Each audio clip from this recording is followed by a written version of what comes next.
welcome to Living Room Theater, our very first production in our living room. You know, the show's coming. Just give us a couple more minutes. Everyone needs just a little, we have technical issues, there's about everything you can imagine. But Blithe Spirit coming up.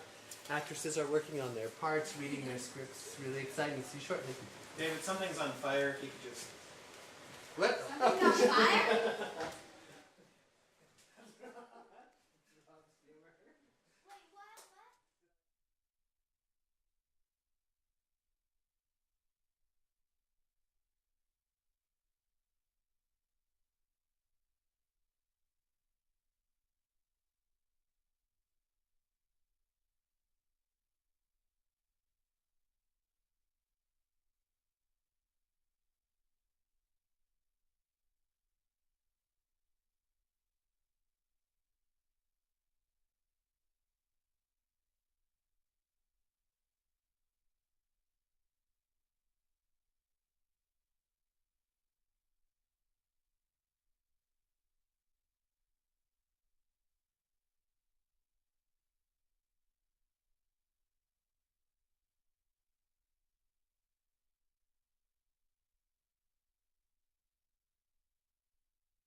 Hi, welcome to a cold read of No Cowards, Blithe Spirit.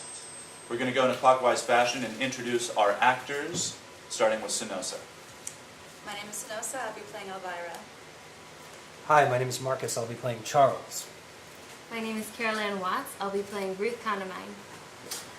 My name is Kathy Sue Holtorf, and I will be playing Madame Arcadi. My name is Emily Edwards, and I'll be playing Edith. My name is Annie Watkins. I'll be playing Mrs. Bradman. And we shall begin. Act 1. The scene is the living room of the Condamines' house in Kent. The room is light, attractive, and comfortably furnished. The arrangement of it may be left to the discretion of the producer. On the right, there are French windows opening onto the garden. On the left, there is an open fireplace. At the back, on the left, there are double doors leading into the dining room. Up left, on an angle, there are double doors leading to the hall, the stairs, and the servants' quarters. When the curtain rises, it's about 8 o'clock on a summer evening. There's a wood fire burning because it's an English summer evening. Edith comes to a table with a tray of drinks. Ruth comes in. She is smart-looking, a woman in the middle 30s. She is dressed for dinner, but not elaborately. That's right, Edith.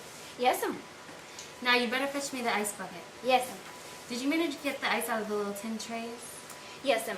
I had a bit of struggle though, but it's all right. And you filled the little trays up again with water? Yes'm. Very good, Edith. You're making giant strides. Yes'm.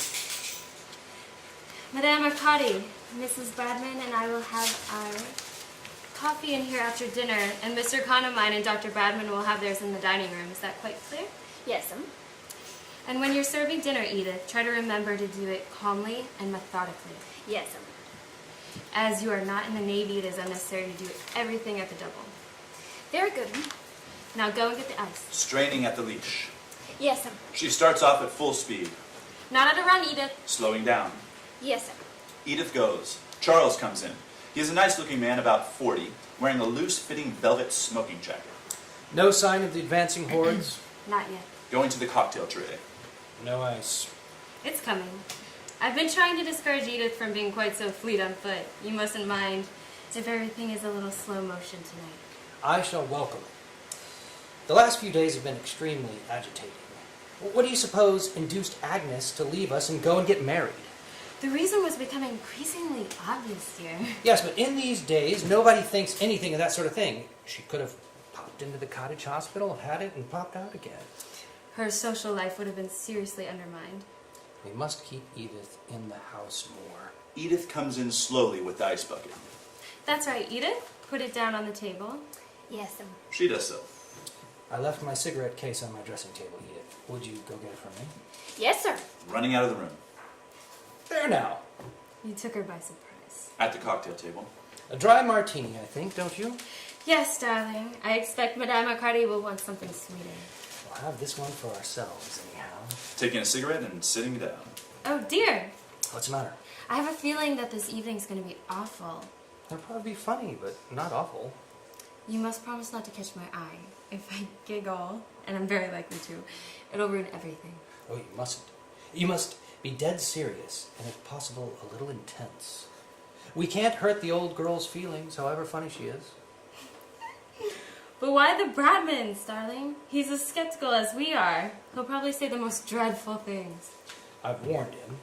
There must be more than 3 people, and we couldn't have the vicar and his wife because A, they're dreary, and B, they probably wouldn't have approved at all.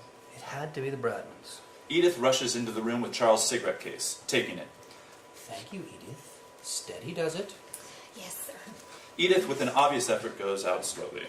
We might make her walk about with a book on her head, you know, like they do in the deportment lessons. Charles gives Ruth's cocktail. Here, try this.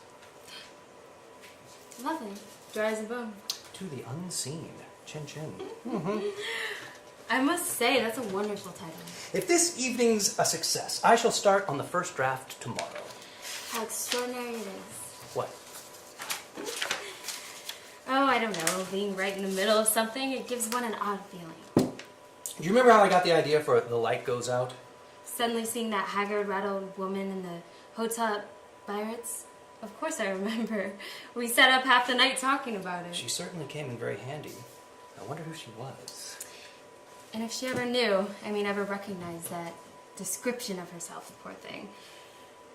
Here's to her anyhow. Finishes her drink. Have another. Darling, it's most awfully strong. Ah, never mind. Glug glug.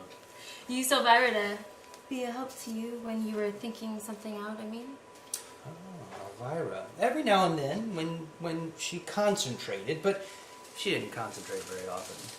I do wish I'd known her. I wonder if you'd have liked her. I'm sure I should.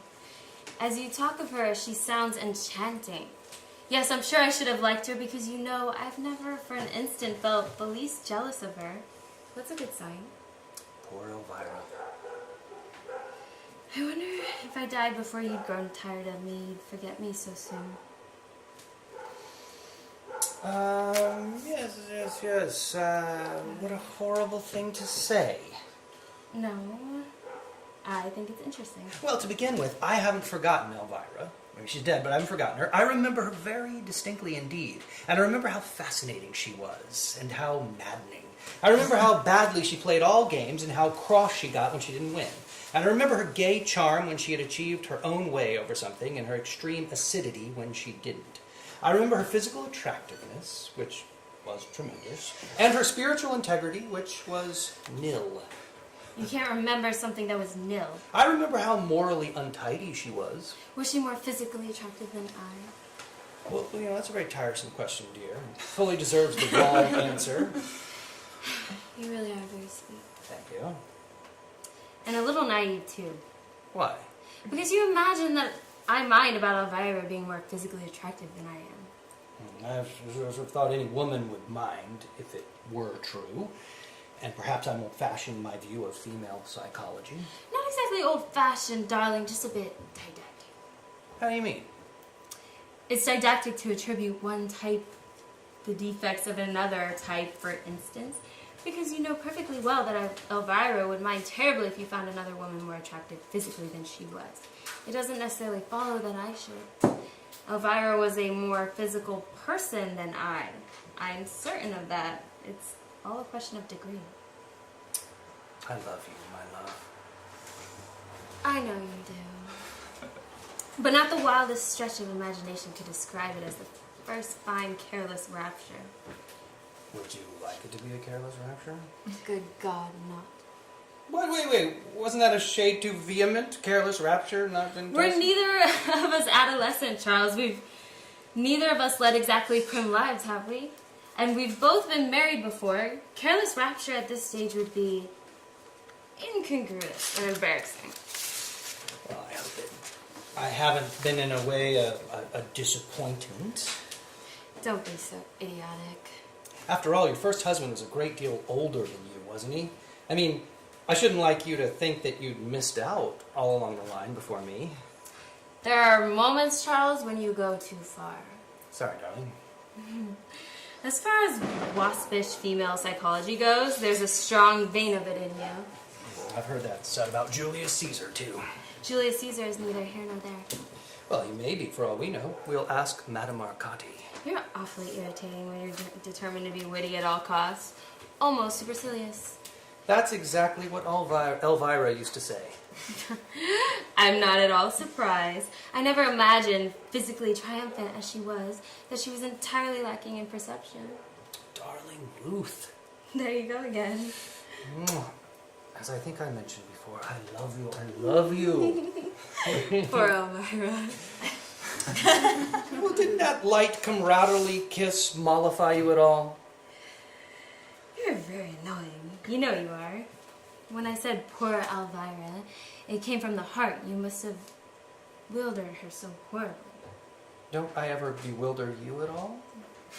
Never for an instant. I know every trick. Well, all I can say is that we'd better get a divorce immediately. Put my glass down. There's a darling. Okay, well, she certainly had a great talent for living, Elvira. It was a pity that she died so young. Poor Elvira. That remark is getting monotonous. Poor Charles, then. Oh, that's better. And later on, poor Ruth, I expect. You have no faith, Ruth. I really think you should try to have a little faith. I shall strain every nerve. Life without faith is an arid business. How beautifully you put things, dear. I aim to please. If I died, I wonder how long it would be before you married again. You won't die. You're not the dying sort. Neither was Elvira. Oh, yes, she was. Now that I look back on it, she had a certain ethereal, not quite of this world quality. Nobody could call you even remotely ethereal. Nonsense. She was of the earth, earthy. Well, she is now, anyhow.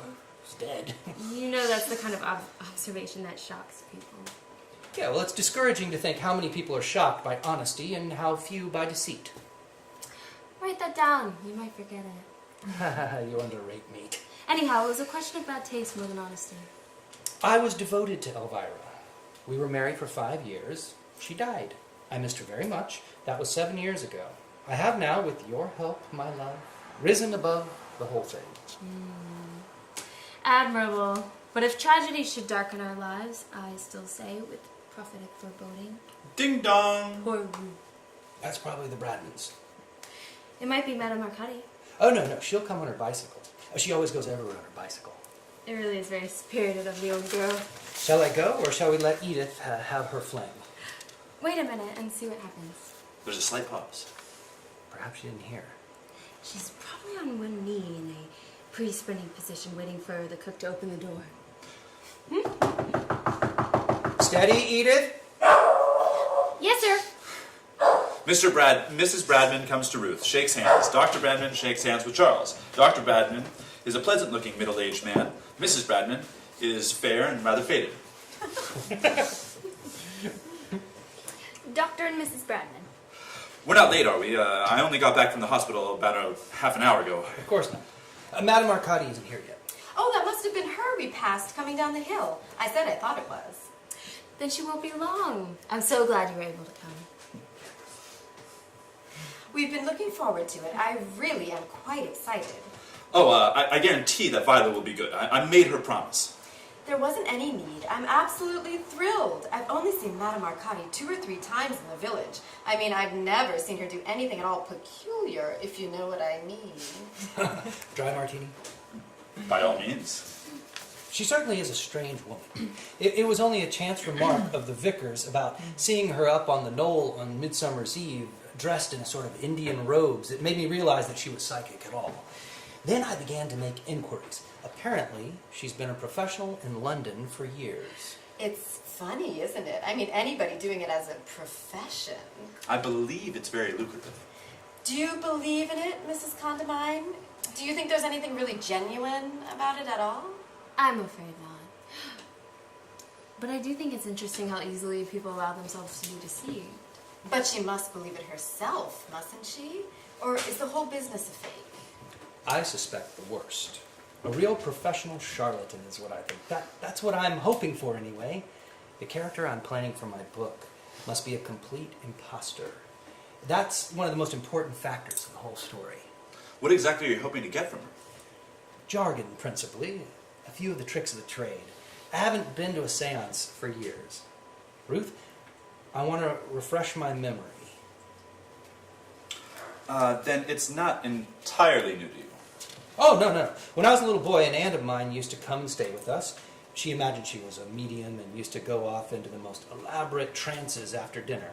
And my mother was fascinated by it. Well, was she convinced? Oh, good heavens, no. No, she just naturally disliked my aunt and loved making a fool of her. I gather that there were never any tangible results. Oh, well, sometimes she did. She didn't do so badly. On one occasion when we were all sitting around in pitch dark with my mother groping her way through Shannon Died in the piano, my aunt suddenly gave a shrill scream and said that she saw a small black dog by my chair. And then someone switched on the lights, and sure enough, there it was. But how extraordinary. Yeah, it was obviously a stray that had come in from the street, but I must say I took off my hat to Auntie for producing it, or rather for utilizing it. Even Mother was a bit shaken. Well, what happened to it? It lived with us for years. I sincerely hope Madame Arcadi won't produce any livestock. We have so very little room in this house. Do you think she tells fortunes? I love having my fortune told. I expect so. I was told once on the pier at Southsea that I was surrounded by lilies and a golden seven. It worried me for days. Well, we really must all be serious, you know, and pretend that we believe implicitly. Otherwise, she won't play. Also, she might really mind. We wouldn't want to upset her. I shall be as good as gold. Have you ever attended her, Doctor? Professionally, I mean? Yes, she had influenza in January. She's only been here just over a year, you know. I must say she was singularly unpsychic then. I always understood that she was an authoress. Oh, yeah. We originally met as colleagues at one of Mrs. Wilton's Sunday evenings in Sandgate. What sort of books does she write? Two sorts. Rather whimsical children's stories about enchanted woods filled with highly conversational flora and fauna, and enthusiastic biographies of minor royalties, very sentimental, reverent, and extremely funny. Ding dong! Here she is. She knows, doesn't she, about tonight? You're not going to spring it on her. Of course. It was all arranged last week. I told her how profoundly interested I was in anything to do with the occult, and she blossomed like a rose. I really feel quite nervous, as though I was going to make a speech. Edith is seen sedately going towards the door. You go and meet her, darling. Edith has opened the door, and Madame Arcadi's voice, very high and clear, is heard. I've leant my bike up against that little bush. It will be perfectly all right if no one touches it. Madame Arcade. How nice of you to come all this way. Ruth and Charles greet her immediately. Madame Arcadi enters. She is a striking woman, dressed not too extravagantly, but with a decided bias towards the barbaric. She might be any age between 45 and 65. Ruth ushers her in. My dear Madame Arcadi.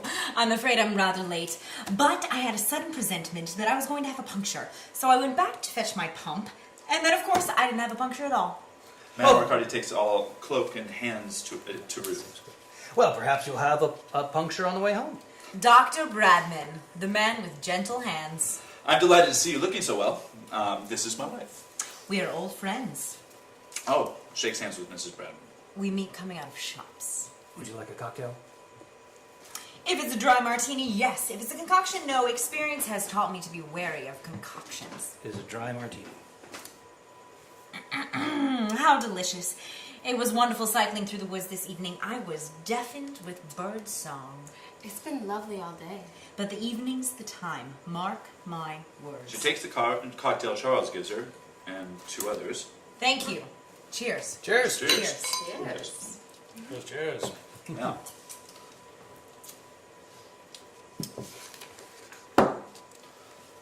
Ruth. Thank you, Edith. Don't you find it very tiring? Don't you find it very tiring bicycling everywhere? I find it very tiring bicycling everywhere. On the contrary, it stimulates me. Getting far too sedentary in London. That horrid little flat with the dim lights, they had to be dim, you know. The clients expect it. I must say, I find bicycling very exhausting. Steady rhythm. That's what counts. Once you get the knack of it, you need never look back. On you get and away you go. But the hills, Madame Arcadi, pushing up those awful hills. Just knack again, down with your head, up with your heart, and you're over the top like a flash, and skimming down the other side like a dragonfly. This is the best dry martini I've had in years. Will you have another? Certainly. Charles takes her glass and refills it at drinks table. You're a very clever man. Anybody can write books, but it takes an artist to make a dry martini that's dry enough. Are you writing anything nowadays, Madame Arcadi? Every morning. Regular as clockwork. 7 to 1. Oh, well, is it a novel or a memoir? It's a children's book. I have to finish it by the end of October to catch the Christmas sales. It's mostly about very small animals. The hero is a moss beetle.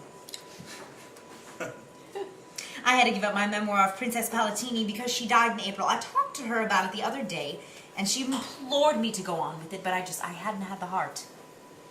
You talked to her about it the other day? Yes. Through my control, of course. She sounded very irritable. It's funny to think of people in the spirit world as being irritable, isn't it? I mean, one can hardly imagine it, can one? We have no reliable guarantee that the afterlife will be any less exasperating than this one, have we? Oh, well, Mr. Condamine, how can you? I expect it's dreadfully ignorant of me, but who is Princess Pagliatini? Oh, she was a Jewess from Odessa of quite remarkable beauty. It was an accepted fact that people used to stand on the seats of railway stations to watch her whiz by. She was a keen traveler. In her younger days, yes. Later on, she married Mr. Clark in the consular service and settled down for a while. How did she become Princess Pagliatini? Ah, but it was years later.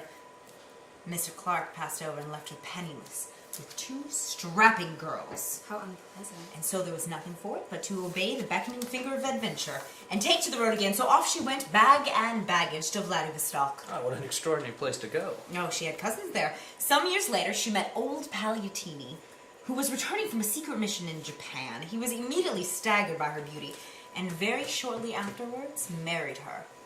From then on, her life became really interesting. I should hardly have described it as dull before.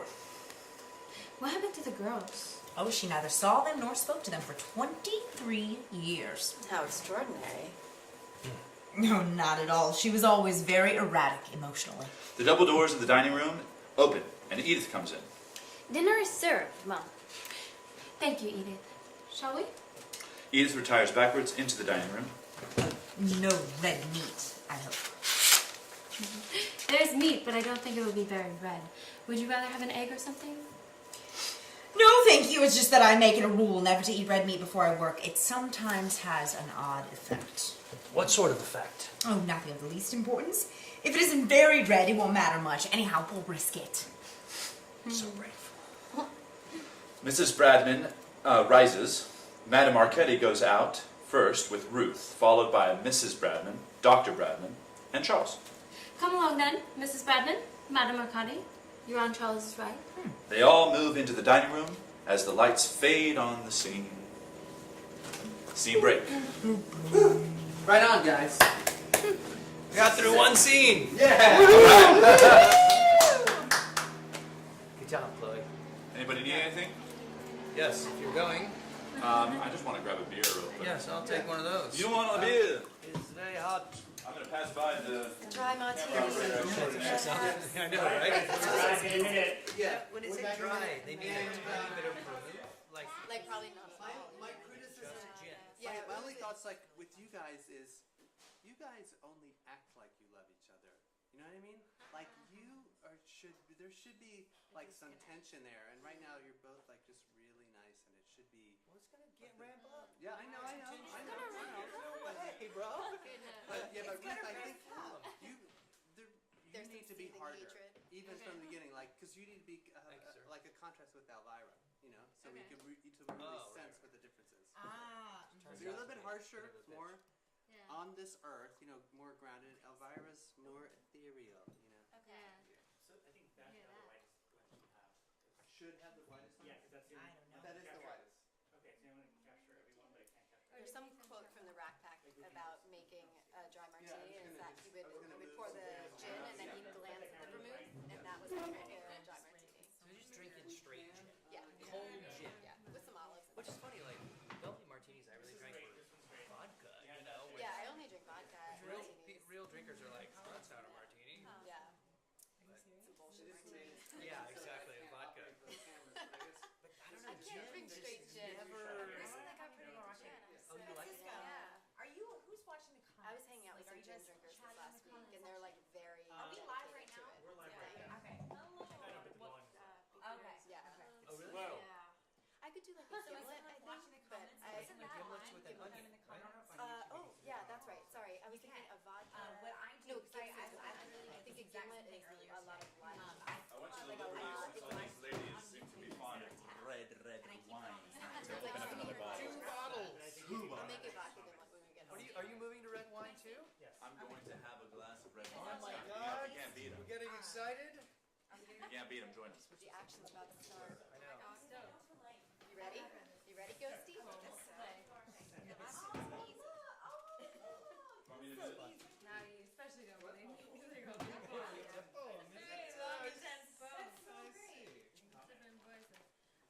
No, it's fun. And it's in one location, which is like, I can't believe I didn't get the rights. Shit. In one house. Right in the backyard. We should Like, just go.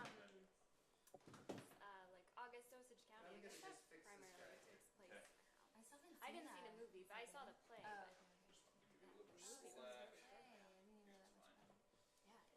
There's a play I want to Heard read good things though. called Flea in Her Flea in Her Ear. Ear. He's been talking about it for months. Yeah. I want to read original. Yeah. Yeah. I'm totally down. Like other people that I know are like. Okay, yeah. Whenever. Well, Oliver has this cool craftsman house that he lives in. We do readings there all the time with the series that I'm And it's a diligently great trying to location, produce. you know, with a bunch of different looks. Yeah, oh yeah, it's a great location.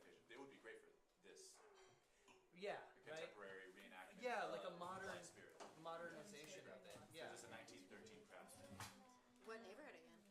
Franklin Village. Right do you know near where that is? I'm learning Lafayette. LA, So so like, no. do you know where like you used to live there? Franklin and Carmen. Oh, right on. So yeah, do you know where the bar Birds is, or like? You probably have been there when you stayed at my house in Hollywood. Oh, in Hollywood, okay. We're talking Hollywood area. Yeah. Yeah, it's like North Hollywood. Yeah, it was Hollywood. So it's like Hey, really Chloe. my house Chloe. is like right. Would you do me a big favor? Will you give me a glass of ice? Is that possible? Thank you so much. That overpass right there. Yes. I'm like, there's a big Scientology center there. It's really famous I because mean- Randolph Hearst built it. Okay. You've never seen the Celebrity Center? I'm sure you No. You should It's see one it. of But I those was gonna say, aren't there remarkable Scientology architectural centers like everywhere? Emily, have you seen that? The Celebrity Center? Unbelievable. Big no. And then even movie screens. We've done our 60 seconds. They don't put stuff on Let it. me just Not recruiting. toast our audience. No, I'm a Jew. and Thank you, audience. I've been doing their movies. It's a lot of fun. They give me free Let's popcorn. toast our audience. Which one? Is it that one? Let's I'm do trying to this sell one you right guys here. on this all. Yeah, it's a lot of fun. This one. And you Trying to get make you think Scientology speak. Flight now. Hey, audience. We would like to toast our audience for this next scene. Hey, audience. Cheers. David, what is that? Behind, bro. Wine. This is wine. Oh, you do want that's You so want a sweet. drink? No. So classy. Thank you, Oliver. Cheers, thank you, sweetheart. Cheers. Yes. Cheers. Well, this is getting interesting. We're about Okay. to do a seance. Here we go. Scene 2. Are Wait, we do we ready? need to wait for your daughter? Oh yeah. Yeah, Chloe, we need our camera. We need our camera person. Camera lady. No one turned on adjusting. Camera kid. The boobs are, yeah, they're adjusted. Boob adjustment. Madame Arcani Adjusted. is barbaric. But unfortunately, Thank the you so much. angle I appreciate is that. not on Cheers. you as much. That- This needs to tilt a Did you little say down. you made? Did Over you there. All right, now what I'd like to do, just this change is the the light. ice. And let's see what this is going to look like. See if you can do the seance with this, Uh-oh, okay? uh-oh, Charles. I also, You I are a also drinker. have, I have a lot What I of love things. about this play is that there's so much alcohol. Yeah, it works. It's for the appropriate. evening. It is great because Oh, the we are lighting in got a little more fashion moody. play Following suit. It's very method of the cold reading. All right, guys, see if you can turn off the time, light in front of you. martinis, Let's see if we can start the next All right, scene. here we go. Alex, We're into the Are we seance. starting the seance right away? Narrator. Oh. No, we're having their coffee. Narrator, no. We're Let's having see. coffee. That's going to make that tricky. Do you want me to turn When the it lights go up, dinner is Just over, minutes. and Ruth, Mrs. Bradman, and Madame Arcadi are sitting having their coffee. All right, here we go. So that's what Okay, all right, let's go. We ready to go live? Can you set camera Wait, 2 to make sure Daddy, the maybe video have that not one on film and turn color this one space? on? It is. Unfortunately, yes. Yeah. Video? Yep. Oh, I'm sorry, the other camera. I'm pretty sure that. Now we have Which one you you guys Chloe's captured camera? in a two-shot here, so you can. It is actually. You have your No, own we're not doing close sound two check, shot. Chloe. Oh, we are doing. I mean, how many screens are people watching? It's like, there's You like- have your two shot. Why is yours long? We are two shot. We just That was a did great the same pose. thing. That was such We've a been great best friends pose. for like almost like 6 years, 7 years now. Oh. We 6 should and a half go back. years. We should go That's back the and one read that's it. short I page. don't know. I think we've been Right. saying Than the 6 others. years for like 5 years. Yeah. So. So 11 Yes. years. But we jumped ahead when it was 2 years. We were telling people like 4 years. Yeah, So we I don't know did. where we're at. I'm just There's- I can't do that kind of math. Well, we don't know what day it is. So. But we added 2 years. We have subtracted, and then you add the real years. Subtract, yeah. It's like whatever. Madame Arcadi. All right. Yeah, let's do the one light. I think one light looks better too. I agree. You ready, Ghosty? It's more moody. All right. We ready? Are we ready? We're live, guys. We're live. All right. Francisco. Welcome back to the Blithe Spirit. Welcome back. When the lights go up again, dinner is over, and Ruth, Mrs. Bradman, and Madame Arcadi are sitting having their coffee. On her mother's side, she went right back to the Borgia, which I think accounted for lots one way and another. Even as a child, she was given to the most violent, destructive tempers. Very inbred, you know. Yes, she must have been. My control was quite scared the other day when we were talking. I could hear it in her voice. After all, she's only a child. Do you always have a child as a control? Yes, they're generally the best. Some mediums prefer Indians, of course, but personally, I've always found them unreliable. In what way unreliable? Well, for one thing, they're frightfully lazy. And also, when faced with any sort of difficulty, they're rather apt to go off into their own tribal language, which is naturally unintelligible. That generally spoils everything and wastes a great deal of time. No, children are undoubtedly more satisfactory, particularly when they get to know you and understand your ways. Daphne's worked for me for years. And she still goes on being a child? I mean, doesn't she show signs of growing any older? Time values on the other side are utterly different from ours. Do you feel funny when you go off into a trance? In what way funny? Mrs. Bradman didn't mean funny in its comic implication. I think she meant odd or strange. That word was an unfortunate choice. Oh, I'm sure. I'm so sorry. It doesn't matter in the least. Please, don't apologize. When did you first discover that you had these extraordinary powers? No, when I was quite tiny. My mother was... One and the same thing. I long ago came to the conclusion that nothing has ever been definitely proved about anything. How very wise. Edith comes in with a tray of drinks. This she brings over to the table by Ruth. Ruth moves a coffee cup and a vase to make room for it. Edith, we don't want to be disturbed for the next hour or so for any reason whatsoever. Is that clear? Yes. And if anyone should telephone, just say we are out and take a message. Unless it's an urgent call from George. Unless it's an urgent call from Dr. Bradman. Yes. She leaves. There is not likely to be one, is there? No, I don't think so. Once I'm off, it won't matter, but an interruption during the preliminary stages would be most disastrous. I wish the man would hurry up. I'm terribly excited. Please don't be. It makes everything much, much. On cue, Charles and Dr. Bradman come out of the dining room. They're smoking cigars. Well, Madame Arcadi, the time is drawing near. Who knows? It might be receding. How very true. I hope you feel in the mood, Madame Arcadi. It isn't a question of mood, Dr. Bradman. It's a question of concentration. You must forgive us for being impatient. We can perfectly easily wait through if you're not quite ready to start. Nonsense, my dear. I am absolutely ready. She rises. Hi-ho! Hi-ho! To work we go! Is there anything you'd like us to do? Do. Oh, you know, hold hands or anything. Well, that will come later. She goes to the window. First, a few deep breaths of fresh air. You may talk if you wish. It will not disturb me in the least. She flings open the windows wide and inhales deeply and a trifle noisily. An excellent dinner, darling. I congratulate you. The moose wasn't quite right. It looked a bit hysterical, but it tasted delicious. That cuckoo is very angry. I beg your pardon? I said that cuckoo is very angry. Listen. How can you tell? Timber. No moon. That's as well, I think. There's mist rising from the marshes.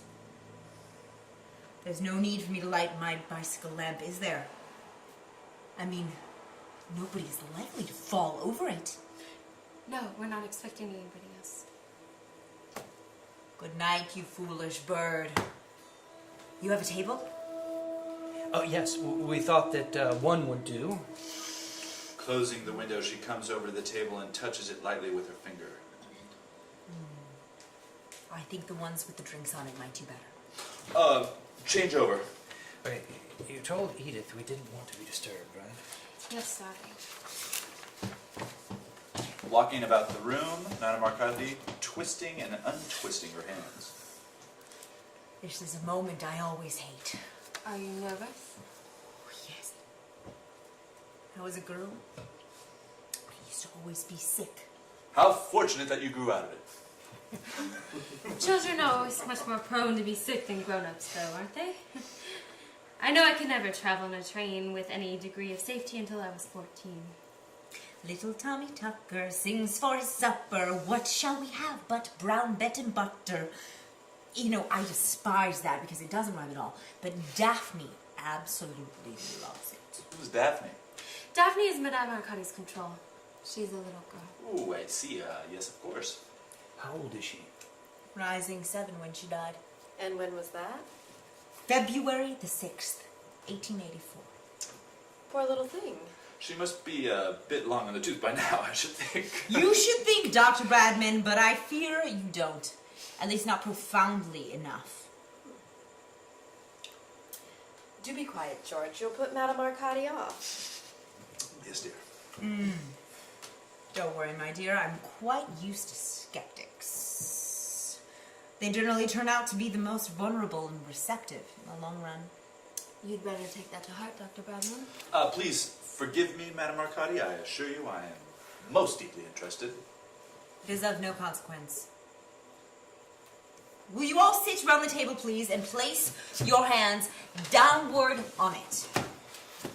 Ruth, Mrs. Bradman, and Dr. Bradman are seated at table. Charles. Oh, what about the lights? All in good time, Mr. Condamine. The four of them sit down at each side of a small square table. Madame Arcadi surveys them critically, her head on one side. She is whistling a little tune. The fingers should be touching. That's right. That's right. I presume that is a gramophone, Mr. Condamine. Yes. Would you like me to start it? It's an electric one. Please, stay where you are. I can manage. She goes over to the gramophone and looks over the records. Now let me see. What have we here? Brahms? Oh dear my, no. Rachmaninoff. Too florid. Where's the dance music? They're the loose ones on the left. Ah, I see. She stoops down and produces a pile of dance records. I'm afraid they're none of them very new. Daphne is really more attached to Irving Berlin than anyone else. She likes a tune she can hum. Ah, here's one. Always. Always? Do sit down, Charles. What is the matter? Oh, nothing. Nothing at all. The light switch is by the door. Yes, all except the small one on the desk and the gramophone. Very well. I understand. Charles, do keep still. All right. Fingers touching, George. Remember what Madame Arcadi said. Yes, Now, there are one or two things I should like to explain. So will you all listen attentively? Of course. Presently, when the music begins, I'm going to switch out the lights.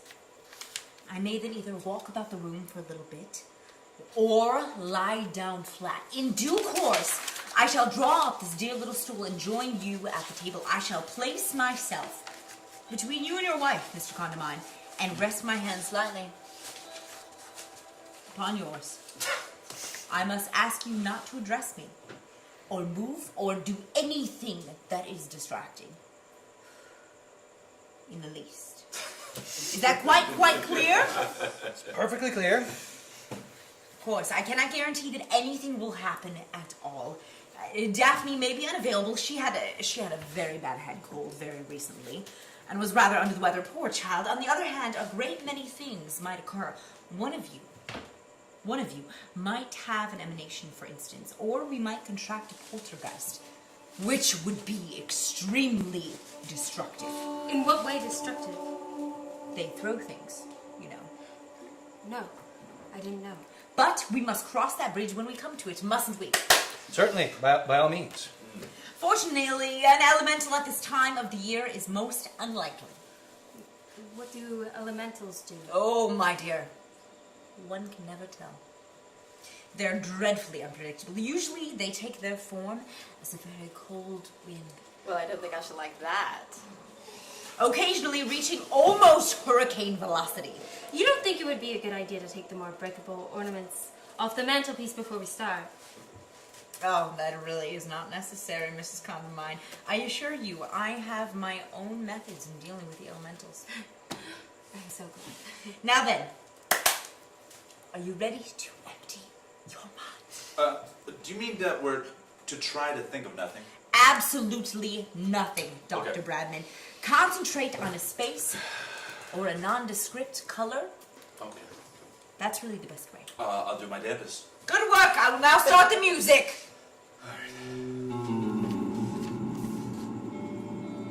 Oh dear. She goes to the gramophone, puts on the record of Always, and begins to walk about the room occasionally. She moves into an aberrative little dance step, and once, on passing a mirror on the mantelpiece, she surveys herself critically for a moment and adjusts her hair. Then, with sudden speed, she runs across the room and switches off the lights.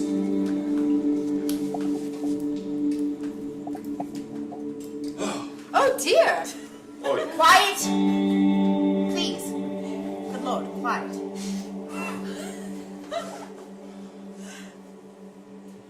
Is there anyone there?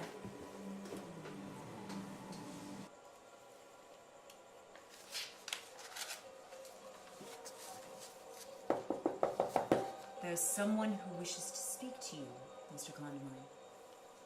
Charles. I would talk to you, but I can't see the page. It's too dark. Tell them to leave a message. Tell them to leave a message. Don't want to talk to them. I really must ask you not to be flippant. Charles, how can you be so idiotic? You really spoil everything.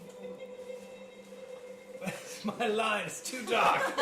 I'm sorry, it's the Can you think of anyone else, Mr. Condamine?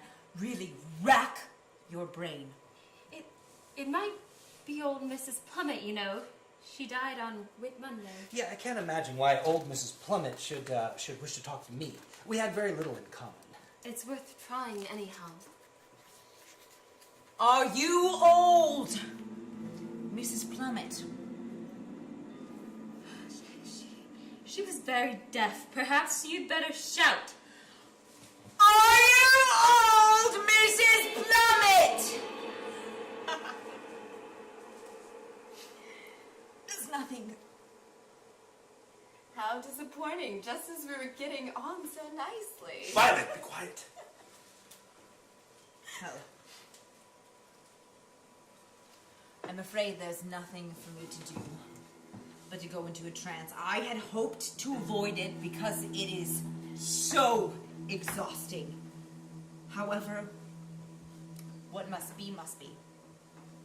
Excuse me a moment while I start the gramophone again. Not always. Don't play always. Yes. Why ever not, Charles? Don't be absurd. I'm afraid I must. Alright? It would be unwise to change horses in midstream, if you know what I mean. Have it your way. Madame Arcadi comes slowly back towards the table and sits down again. After a few moments, she begins to moan. Then in the darkness, a child's voice is heard reciting rather breathlessly, Little Tommy Tucker. That would be Daphne. She ought to have had her a Dinoids out. George, please. Madame Arcadia suddenly gives a loud scream and falls off the stool. Oh, Jesus! Keep still, Charles. Oh, sorry. Charles subsides. Everyone sits in silence for a moment, then the table starts bouncing about. It's trying to get away. I can't hold it. Press down hard. The table falls with a crash. We pick it up or leave it where it is? Come the hell out the window! There's no need to snap at me, George. A perfectly strange and very charming voice says, Who said that? Who said what? Somebody said, leave it where it is. Nonsense, dear. I heard it distinctly. Well, nobody else did they? I never heard a sound. It was you, Ruth. You're playing tricks. I'm not doing anything of the sort. I haven't uttered. Another pause, and then the voice. Good evening, Charles. Ventriloquism! That's what it is, a ventriloquism. What is the matter with you? You must have heard that. One of you must have heard that. Heard what? You mean to sit there and solemnly tell me that none of you heard anything at all? I certainly didn't. Neither did I. I wish I had. I should love to hear something. It's you who are playing the tricks, Charles. You're acting to try to frighten us. I'm not. I swear I'm not. The voice speaks again. It says, It's difficult to think of what to say after 7 years, but I suppose good evening is as good as anything else. Who are you? the voice says. Elvira, of course. Don't be silly. I can't bear this for another minute. Get up, everybody. The entertainment's over. Oh, Charles, how tiresome you are. Just as we were beginning to enjoy ourselves. What on earth is the matter with you? Never again. That's all I can say. Never, never again, as long as I live. Nothing's the matter with me. I'm just sick of the whole business, that's all. Huh. I know I have a different script than you. Did you hear anything that we didn't hear? I mean, really? Of course not. I was only pretending. I knew you were. Oh dear, look at Madame Arcadi. Madame Arcadi is lying on the floor with her feet up in the stool from which she fell. She is obviously quite unconscious. What are we to do with her? Bring her around. Bring her around as soon as possible. I think we better leave her alone. But she might stay like that for hours. No, she's out all right. Okay, bring her around. It's dangerous to leave her like that. Really, Charles, you're behaving most peculiarly. Wake up, Madame Arcadi. Wake up. It's time to go home. Here, go easy, old man. Wait, get some brandy. Give her some brandy. Like lift her into her chair. Okay, help me, Bradman. He pours out some brandy while Charles and Dr. Bradman lift Madame Arcadi laboriously into an armchair, leaning over her. Wake up, Madame Arcadi. Little Tommy Tucker, Madame Arcadi. Here's the brandy. Madame Arcadi gives a slight moan. Wake up. Madame Arcadi gives a prolonged shiver and chokes slightly over the brandy. She's coming round. Be careful, Charles. You're spilling it all down her dress. Well, that's that. Are you all right? Certainly I am. I've never felt better in all my life. Would you like some more brandy? So, that's the funny taste in my mouth. Well, really? Fancy allowing them to give me brandy. Dr. Bradman, you ought to have known better. Brandy on top of trance might have been catastrophic. Take it away, please. I probably shan't sleep a wink tonight as it is. I know I shan't. Why on earth not? The whole experience has unhinged me. Well, what happened? Was it unsatisfactory? Nothing much happened, Madame Arcadi, after you went off.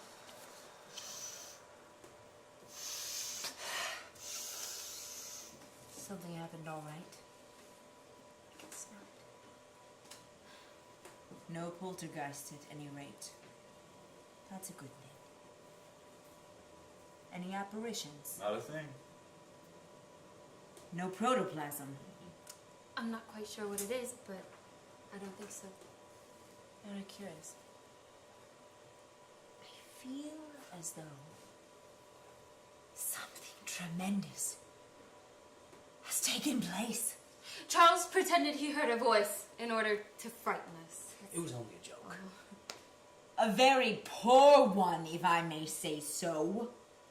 Nevertheless, I'm prepared to swear that there is someone else psychic in this room apart from myself.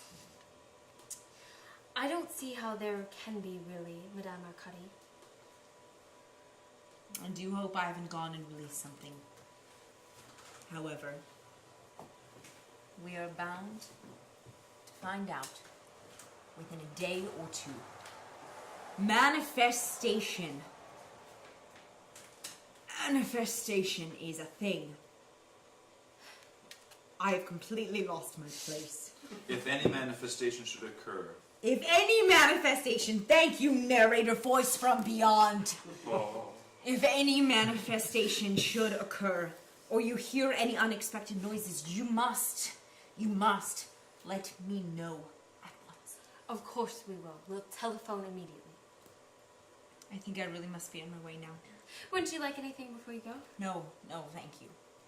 I have some Ovaltine now already in a saucepan at home. It only needs hotting up. Wouldn't you like to leave your bicycle here and let us drive you? I honestly do think you should, Madame Arcadi. Nonsense. My dear, I am as fit as a fiddle. Always feel capital after a trance. Rejuvenates me. Good night, Mrs. Condamine. It was awfully sweet of you to take such trouble. I'm so sorry so little occurred. Must be that cold of Daphne's. I expect. You know what children are when they have anything wrong with them. We must try again. Some other evening. That would be lovely. Good night, Mrs. Bradman. It was thrilling, it really was. I felt the table absolutely shaking under my hands. Good night, Doctor. Congratulations, Madam Arcadi. Oh, yes, congratulations, Madam Arcadi. You know, I am fully aware of the irony in your voice, Doctor. As a matter of fact, you would be an admirable subject for telepathic hypnosis. You know, a great chum of mine is an expert. I should like her to look you over. I'm sure I should be charmed. Good night, everyone. Next time, we must really put our backs into it. With a comprehensive smile and a wave of her hand, she goes out, followed by Charles. Ruth sinks into her chair, laughing helplessly. Oh dear. Oui. Oh dear. Be careful, Mr. Condamine. She might hear you. Wow. I can't help it, I really can't. I've been holding this in for ages. She certainly put you in your place, George, and serve you right. She's raving mad, of course. Mad as a hatter. But do you really think she believes? Of course not. I mean, the whole thing, it's a put-up job. I mean, I must say, though, she shoots a more original line than they generally do. I should think she's half convinced herself by now. Yeah, possibly. The trance was genuine enough. I mean, but that, of course, is easily accounted for. Hysteria? Yes, a form of hysteria, I mean, I should imagine. I do hope Mr. Condamine got all the atmosphere he wanted for his book. He might have got a great deal more if he hadn't spoiled everything by showing off. I'm really very cross with him. At this moment, Elvira comes in through the closed French windows. She is charmingly dressed in a sort of negligee. Everything about her is gray, hair, skin, dress, hands. So we must accept the fact that she is not quite of this world. She passes between Dr. and Mrs. Bradman and Ruth while they're all talking. None of them see her. She goes upstage and sits soundlessly on a chair. She regards them with interest, a slight smile on her face. I suddenly felt a draft. There must be a window open. No, they're shut. Perhaps it was one of those, what you may call them, that Madame Arcadi was talking about. Elementals. Oh no, it couldn't be. She distinctly said it was the wrong time of the year for elemental. Oh, yeah. Well, the old girl's gone pedaling off down the drive at a hell of a speed. We had a bit of a trouble lighting her lamp. Poor thing. Yeah, I had a theory about her, you know. I believe she is completely sincere. Charles, how could she be? Well, wouldn't it be possible, Doctor? Some form of self-hypnosis? It might be. I was explaining to your wife just now that there are certain types of hysterical subjects. George, dear, it's getting terribly late. We really must go home. You have to get up so early in the morning. You see, the moment I begin to talk about anything that really interests me, my wife interrupts me. You know, darling, I'm right. It's past 11. I'll do a little reading up on the whole business, and just for the fun of it. You must have a drink before you go. Yes, but not really, thank you. Violet's quite right, I'm afraid. I've got to get up abominably early tomorrow, don't I? I have to be patient. I have a patient being operated on the Canterbury. Too bad. It has been a thrilling evening. I shall never forget it. It was sweet of you to include me. Good night, Mrs. Condamine. Thank you so much. Are you sure about that drink? Quite sure, thanks. We'll let you know if we find any poltergeists swirling about. I should never forgive you if you didn't. Come along, darling. Yes. Charles leads the Bradmans out into the hall. Ruth, passing close to Elvira, goes over to the fire and turns over a log with her foot. Then she takes a cigarette and is lighting it as Charles comes back into the room. Well, darling, Well, would you say the evening had been profitable? Yes, I suppose so. I must say it is extremely funny at moments. Yeah, certainly was. What's the matter? Matter? Yes, you seem odd somehow. You feel quite well. Perfectly. I think I'll have a drink. Do you want one? No, thank you, dear. It's rather chilly in this room. Come over by the fire. Yeah, I don't think I'll make any notes tonight. I'll start fresh in the morning. He's bringing his drink over to the fire, and then he sees Elvira. Good, my God! Charles! That was very clumsy, Charles, dear. Elvira, it's true. It was you. Of course it was. Charles, darling, Charles, what are you talking about? Are you a ghost? I suppose I must be. It's all very confusing. Charles, what do you keep looking at over there? Look at me. What happened? Don't you see? See what? Elvira. Elvira? Yes, Elvira. Elvira, dear? This is Ruth. Ruth, this is Elvira. Come sit down, darling. Do you mean to say you can't see her? Listen, Charles. You just sit quietly by the fire and I'll mix you another drink. Don't worry about the mess on the carpet. Edith can clean it up in the morning. But you must be able to see her. She's there. Look, right in front of you. There. Are you mad? What happened to You can't see her. If this is a joke, dear, it's gone too far. Sit down for God's sake and don't be idiotic. What am I to do? What the hell am I to do? I think you might at least be a little more pleased to see me. After all, you conjured me up. Well, I didn't do any such thing. Nonsense, of course you did. That awful child with the cold came and told me you wanted to see me urgently. It was all a mistake. A horrible mistake. Stop talking like that, Charles. As I told you before, the joke's gone too far. I've gone mad. That's what it is. I've just gone raving mad. Here, let me get you a drink. Okay, this is appalling. Relax. How can I relax? I shall never be able to relax again as long as I live. Drink some brandy. Okay, there now. Are you satisfied? Now sit down. Why are you so anxious for me to sit down? What good will that do? I want you to relax. You can't relax standing up. African natives can. They can stand on one leg for hours. I don't happen to be an African native. You don't happen to be a what? An African native! What's that got to do with it? It doesn't really matter, Ruth.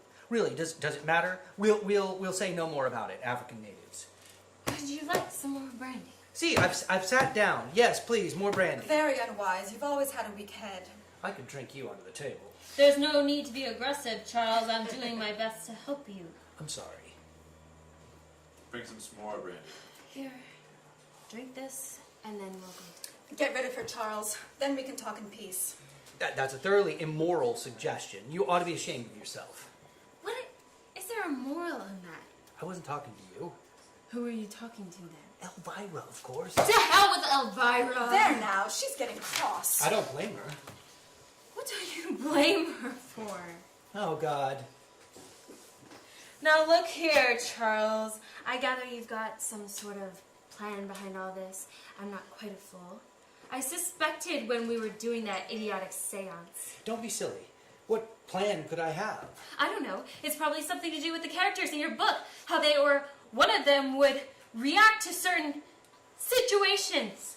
I refuse to be used as a guinea pig unless I'm warned beforehand what it's all about. Elvira is here, Ruth. She's standing a few yards away from you. Yes, dear, I can see her distinctly under the piano with a horse. But Ruth, she really is here. I'm not going to stay here arguing any longer. Hooray! Shut up. How dare you speak to me like that? No, listen, Ruth. Please, listen. I will not listen to any more of this nonsense. I'm going up to bed now. I'll leave you to turn out the lights. I shan't be asleep. I'm too upset, as you can come in and say goodnight to me if you feel like it. That's big of her, I must say. Be quiet. You're behaving like a gutter snipe. That is all I have to say. Good night, Charles. Ruth! That was one of the most enjoyable half hours I have ever spent. Oh, Elvira, how could you? Poor Ruth. This is obviously a hallucination, isn't it? I'm afraid I don't know what the technical term for it. is What am I to do? what Ruth suggested. Relax. Where have you come from? Do you know, it's very peculiar, but I've sort of forgotten. Are you to be here indefinitely? I don't know either. Oh my God. Why? Would you hate it so much if I did? Well, you must admit, it would be embarrassing. I don't see why, really. It's all a question of adjusting yourself. Anyhow, I think it's horrid of you to be so unwelcoming and disagreeable. Now look here, Elvira. I do. I think you're mean.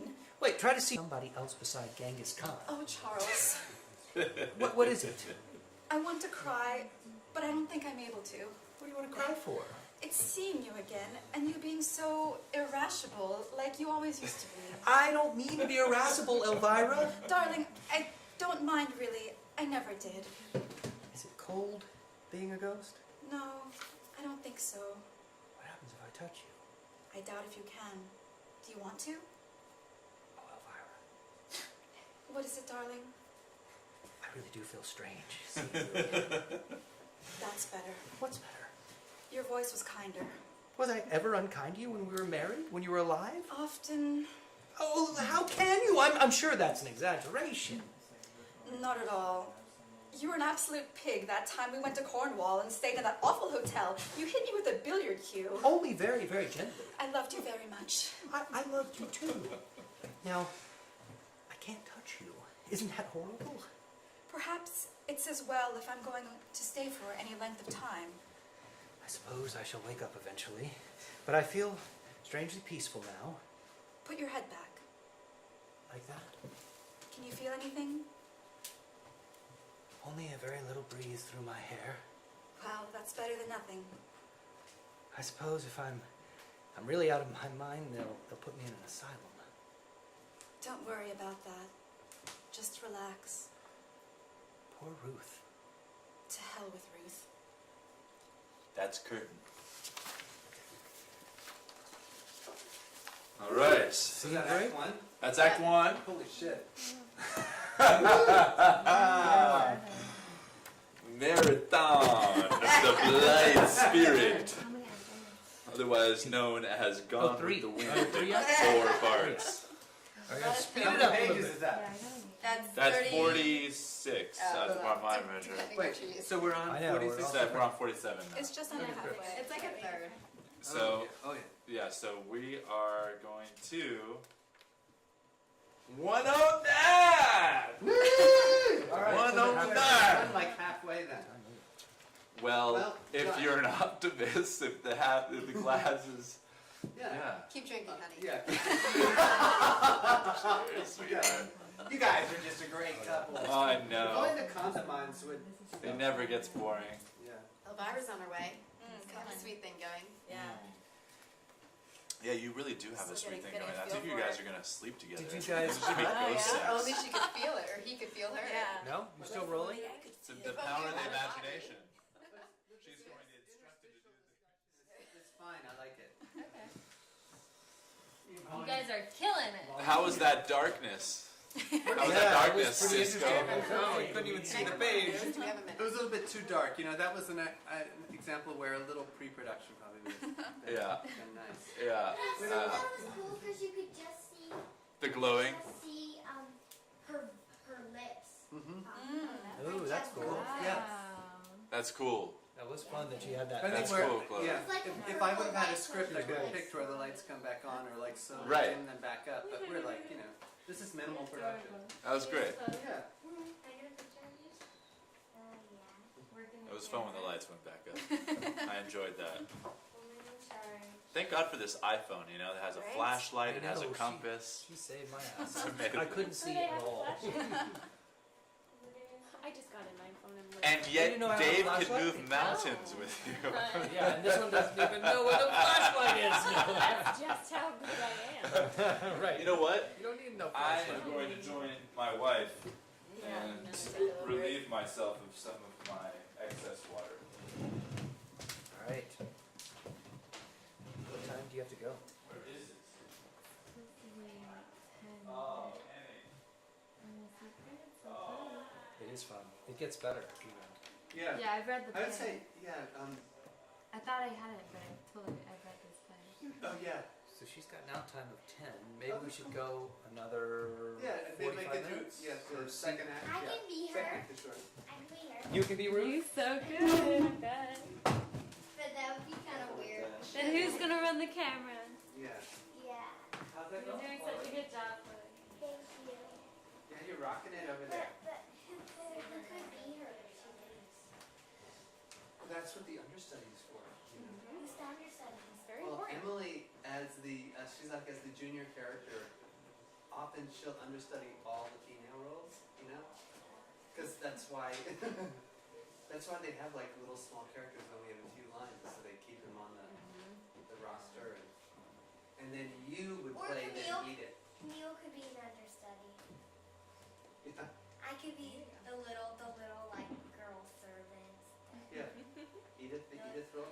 Yes. Yes, Emily's playing Edith. I still don't quite understand that. The end part. Yeah, because she's the one who really ended up conjuring her, Yeah. I guess. It's kind of like it's. Wait, who It's- does? Who ends up conjuring? Well, it sounds like Edith. Oh.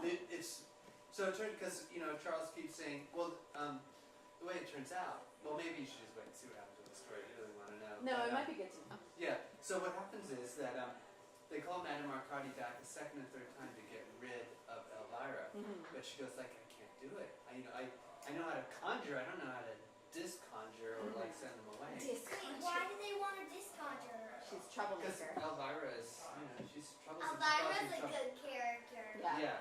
Like, well, her she seems like a really good ghost because like her purple hair is all like. Yeah. Ghosty. She's just a really good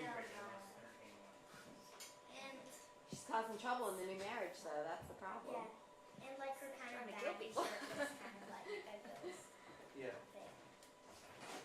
Can I talk to him again? Oh, of course.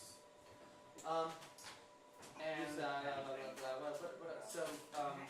So what do I do? I click on it? It's like What? It's just like a mouse.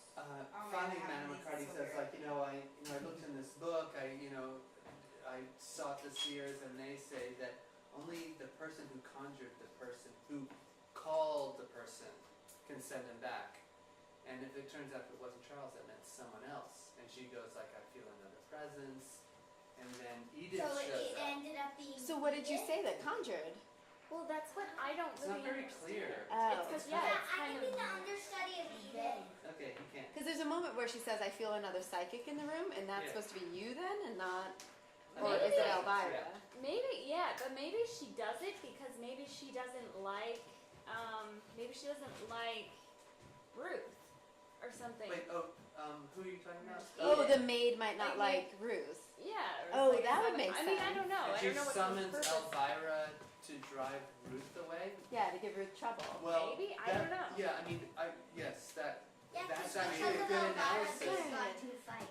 Yeah, nice to be here, although I'm not in my that's house. a good analysis. Yeah. If How are you? Again. I'm We staying had- with my friend Annie. Oh, there's someone. Cause a lot more conflict Yeah. between you and Because he's Ruth at staying the through beginning. the time. Like it would seem like Right. When do you because leave? basically Ruth Next is Sunday, 'cause she's not well. nice. Yeah. And Yeah, she's being a big very, jerk very, in the Spending a beginning. lot of time on here and seeing Yeah, her yeah. soul And so if nice, she's so. being totally condescending to Edith, like if There you're was like seven nice out of people the watching very and now total- there's Yeah, only congratulations. Thank you. When are you getting married? End of July. Well, who's Wow, the soon. 3 weeks. Yes. Those people probably went to Yeah. it after. We So went it- from small to being And big. like after this, it'll still That's be interesting. on. Oh, Yeah, where are you It'll doing be it? on I can't remember. It Saturday. doesn't necessarily. Still will watch it in the future. Maybe Like when we you'll put be it like, again, oh, I you'll have to be, read this play from school. Yeah, It'll yeah. be a fun way to know the play. Yeah. And they type it in, and then this comes up, and And you're then like, hopefully, oh, that's so cool. I'm totally gonna watch We're going to it. Big Sur And they just watch because this, and we got then come my down. old roommate. She's And getting start married on theater. the following There you go. weekend. So we Well, should the go married living for that. room So we theater. Stop that. a little rest, kind of It's a great idea. reset, Yeah. kind of fly back. We were You're just obsessed. for honeymoon with Yeah. her. Brazil and What? These are all my October babies. maybe. Oh, they're looking at you? Oh, my little Awesome. babies. They're looking at you? Yeah, They're doesn't my little matter. babies. You little bubba. What kind of babies? They're in I know, I must have One Oh, they saw his name. But I thought it might have been pets. He's good. Yeah, So, so he had a that's- surgery, and that's kind of the biggest thing. Oh my that's, God. like I love different. That's such good Vegas. But Mine when was this house built? Otherwise, 1924. Yeah. all over the place. Awesome. Always. Yeah, we had a brief, So great. brief out of Yeah, all field it's open. kind of banquet Yeah. Yeah. So, It's amazing. Yeah, we're in the middle of yeah, repainting that was my just house. it. It worked out. It was fun. It was a good way to cap off my trip because I was finally free and like How long just have go you see guys like been one here? of your faces. Oh, I Yeah. love Bangkok too. But you know, there's a lot. It was a foreclosed house, so there's been So where are you so staying? many Santa things to Monica. do. Like Okay. all the plumbing had to be redone, all the wiring was Which is redone. cool because We it's knocked like down those walls kind to of connect being the downstairs away here. still. And redid the Yeah, kitchen. it's like a staycation. And I'm really like getting to Find a know foreclosed house. that area Yeah. for the first time. Well, we were just looking for a house, and then it just sort of showed up on Redfin, and which is like one of those real estate Yeah, websites. That's cool. And We were just in sort of Germany, were like the persistent cargo because floats. it's a No, foreclosed house. That I haven't means really that like it's a letting them know troublesome I'm back closing. either. So real Just estate a agents short don't time. deal with Not it. really doing There's banks don't negotiate. They're like, well, much. Yeah. it's bank owned. Doing It's like it's the things kind I of have like to do debt and property. You think they Yeah. want to get rid of it as quickly as possible. But Yeah. no, I haven't. And you would get a great deal, but you In would my have to sister's use it. neighborhood in DC, Good. there's this house that was like on the I did a lot of writing when I was abroad. Yeah, I think you're into Yeah. well, you Yeah. And it was like recorded one of something, those or ones, you- it's like, we'll fix or your you house, just- blah, blah, Yeah. blah. And then Yeah, well, I wrote a lot and I did like, like basically taxes demoing, never got and then foreclosed. we did a Right. show. It's been sitting there for 3 Yeah. years. It's It's like like all done done with inside. live video. And just like youth That's grown cool. over. Which is great. It's really like fulfilled kind of Like like every night when I'm Yeah. Yeah. everything. So it was it's a fun to have really nice performing house. and to just like be on Yeah, stage but with it was really cool. Yeah. So like And then I did, people in there, an art project there too, which Yeah, because when you own a house, you still have to pay taxes on that it. involved and like maybe the renting a taxes giant are too much truck for them and to pay. driving around town Because it was blasting like, Korean and pop getting music. a nice house. That's So awesome. worth more than. So that was fun. Yeah. And So then it's just like hanging the out bacon and like space being right now, abroad we with a get dog. And I keep asking my sister, I say, why don't you So- move in there? Because it's 2 houses away from where she What are you lives. beijing But for? she says that it's not even like. I'm there up for for 3 sale. weeks. Aaron's there for a month. Really? Yeah. That's Yeah. crazy. I know. Yeah, nice. Yeah. Yeah. It was very difficult to buy this house Recovery. over and over Is again. it, Yeah, and is it We now had to, worse like, than what before continually because make of these the offers and It's kind of the really? same. Yeah. And then since the And they electrical say that was it'll take in a really bad while shape, the bank, for our bank wouldn't give us a loan like the on the damage to property. heal. So we had to Some basically get a new fake inspection situation, saying so that electricity, they the say that electric like was okay. about like 3 But then we months. realized as soon as we moved in, that was the Is first there a thing nerve to thing fix. going on? Oh, Because yeah. Yeah, it got was, fires and stuff. It was Yeah, a well, disc there that was, slipped out. there was already And then evidence there of was some electrical Yeah. fire. it somehow messed up a nerve And that went like down his the arm. floor was a little burnt And the wall. so Like just these that's little, like, affected, and then black there's the spots pain. Yeah. that was like right Which is, like, near right a up little here. electrical outlet. So But he that also was broke really his back fired. down below. I don't think the stains are still there because we got I that don't really know how it all floor works, done but there Yeah. and got the electrical fixed. So. you know, Yeah, that's fair. You don't want fire in the walls. he's on the advice of several very reputable doctors. Yeah. Seems like we did the thing that we were supposed to do. Well, so hopefully that the UN job was the coverage you needed to be able to Yeah. get that done, right? That's Yeah, awesome. it was great. Yeah, I just hope he's taking it easy. Yay, this is so fun. You're great. I love this. Hey, you are killing it. It's hard to You are made for that role. It's hard You're to doing a share that great job. Aaron. Yeah. You're so engaged. He's not really You're like raising not the doing anything he production. wants. It's oh my Wonderful, god, wonderful. this character, man. I tell ya. Well, you I guys want are it. having a communion. Oh my god, I love it. You know what, guys? Are we We ready to should get get back in? back on this. Yeah, let's do it. We need our star. Yeah. Marcus Nash. Come on over. So I'm so curious. I want to see where you raise the ghost.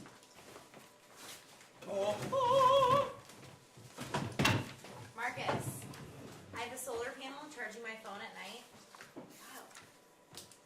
It's too bad that that's an oxymoron. So ideally, what I would like to happen is create an entire film set that runs off of solar panels. So you have your keynotes sitting outside that are being charged and harnessed by a solar panel all day when you don't need them, and then you turn them on at night. Checking for Bam. your scenes, honey. That's a great So idea. apparently Edith is actually the one that raised the ghost. Super The pumped maid. about it. This will charge my phone in 20 minutes. Do you know this I'll already? be done. No. Yeah. Well, don't give Please. away the That, ending. Well, I don't know if we'll get to the ending yet, so if we have I time. don't even. I charge it on my computer. the ending. But if I were on set all day, I would wear this on my back, so it would charge In all the day. kitchen. And then when everyone else is With- You just have to have one of those With- like with little the wrench. bicycles. With the duster. Jovin's watching. Are you? Looks like that camera's like totally. He just started watching. He's like, "Oh, are you guys done?" No, it's Hey totally Chloe, how done. you doing? Yeah? Do I need to touch up on my makeup? Yeah, of course. Chloe is the coolest camera person we had. No, I'll tell you. Can we get a makeup over here? That's probably right. We get the anti-bugging. Saying hi to you. I just Can we can't get a- believe can we I get saw exterminator- the exterminator? bugs in the Adirondacks in the forest, and I was like, I'm Exterminate. dying to get back to LA where there are no bugs. But really, this is nothing compared to When was that? Oh, yeah. I think we were Yes, over 2 days ago. Oh, wow. In Texas, where I'm from, They the will swarm you. mosquitoes, Oh, they're Really? like prehistoric. they'll hurt you. No big deal. Here, the bugs are not so bad. Okay, so All right, so we should motor through another act, and then what do you think, Dave? Yes, people. Chem 4 start. Yeah, just you're gonna have to go with it. There's a problem. It's that Camera Irish 4 problem. is fucked. Wait, Did oh, you? What if you Keep turn turning it it off? on and on. Yeah, I have been turning it on and on. Hey, it's off. All right, Act 2, Scene 1. Do I have any shit in my teeth? Ian. Yeah. I mean, shit. Just some yellow. There we go. You have some tartar I unplugged on your the right power eye and cuspid. that fixed it. Should we get that out? Well, you know. Could that look that? I mean, because you know the battery will keep going. All right, you guys. Here we go. I'm really excited to present you the Blithe Spirit, Woo! Woo! Who is a play by Noel Coward in 6 parts. We will be performing all night, and we're actually doing a séance to finish it off before the sunrise. We're actually going to channel spirits. All right. Right. That's what this is all about. Okay. Is it? It's art imitating life, and then back over again. Imitating art. All right, guys.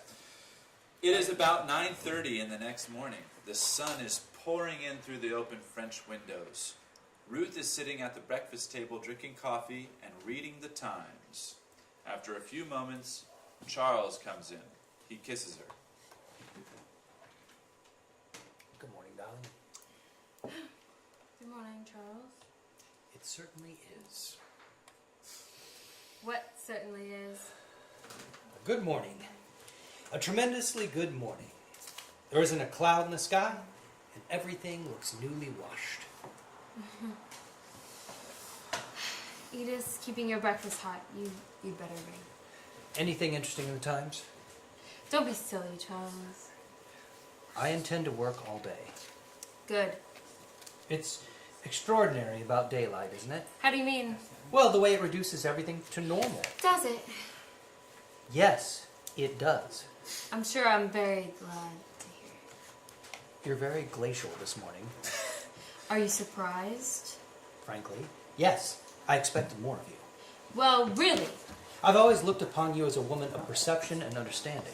Perhaps this is one of my off days. Edith comes in with some bacon and eggs and toast. Good morning, Edith. Good morning, sir. Feeling fit? Yes, sir. Thank you, sir. How's Cook?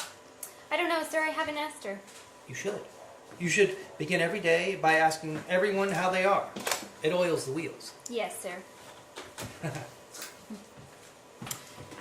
That will be all for the moment, Edith. Yes. I wish you would be facetious with the servants, Charles. It confuses them and undermines their morale.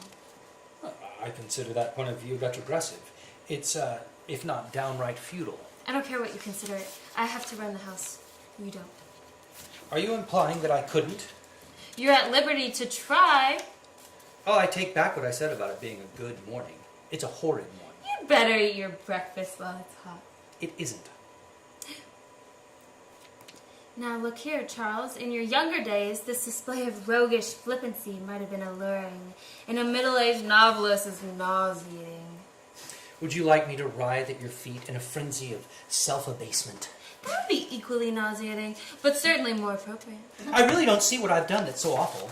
You behaved abominably last night. You wounded and insulted me. I was the victim of an aberration. Nonsense! You were drunk! Drunk!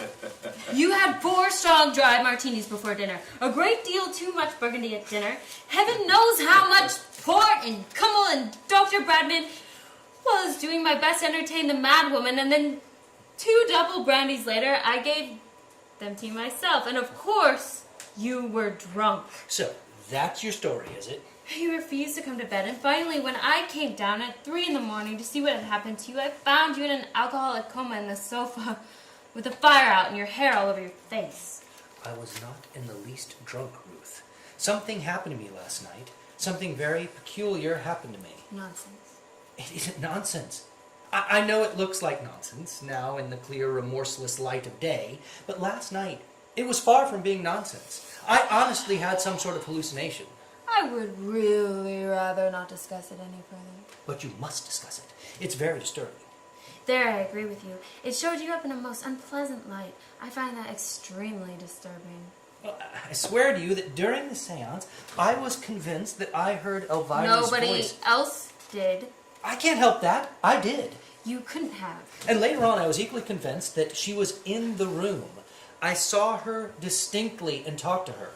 After you'd gone up to bed, we had quite a cozy little chat. And you seriously expect me to believe that you were drunk? I knew I wasn't drunk. If I'd been at all that drunk, I should have had a dreadful hangover now, shouldn't I? I'm not at all sure you haven't. Well, I haven't got a trace of headache. My tongue's not coated. Look at it. Now look at it. I've not the least desire to look at your tongue. Kindly put it in again. Okay. I know what it is. You're frightened. Frightened? Rubbish! What is there to be frightened of? Elvira. You wouldn't have minded all that much even if I had been drunk. It's only because it was all mixed up with Elvira. I seem to remember last night before dinner telling you that your views of female psychology were rather didactic. I was right. I should have added that they were puerile.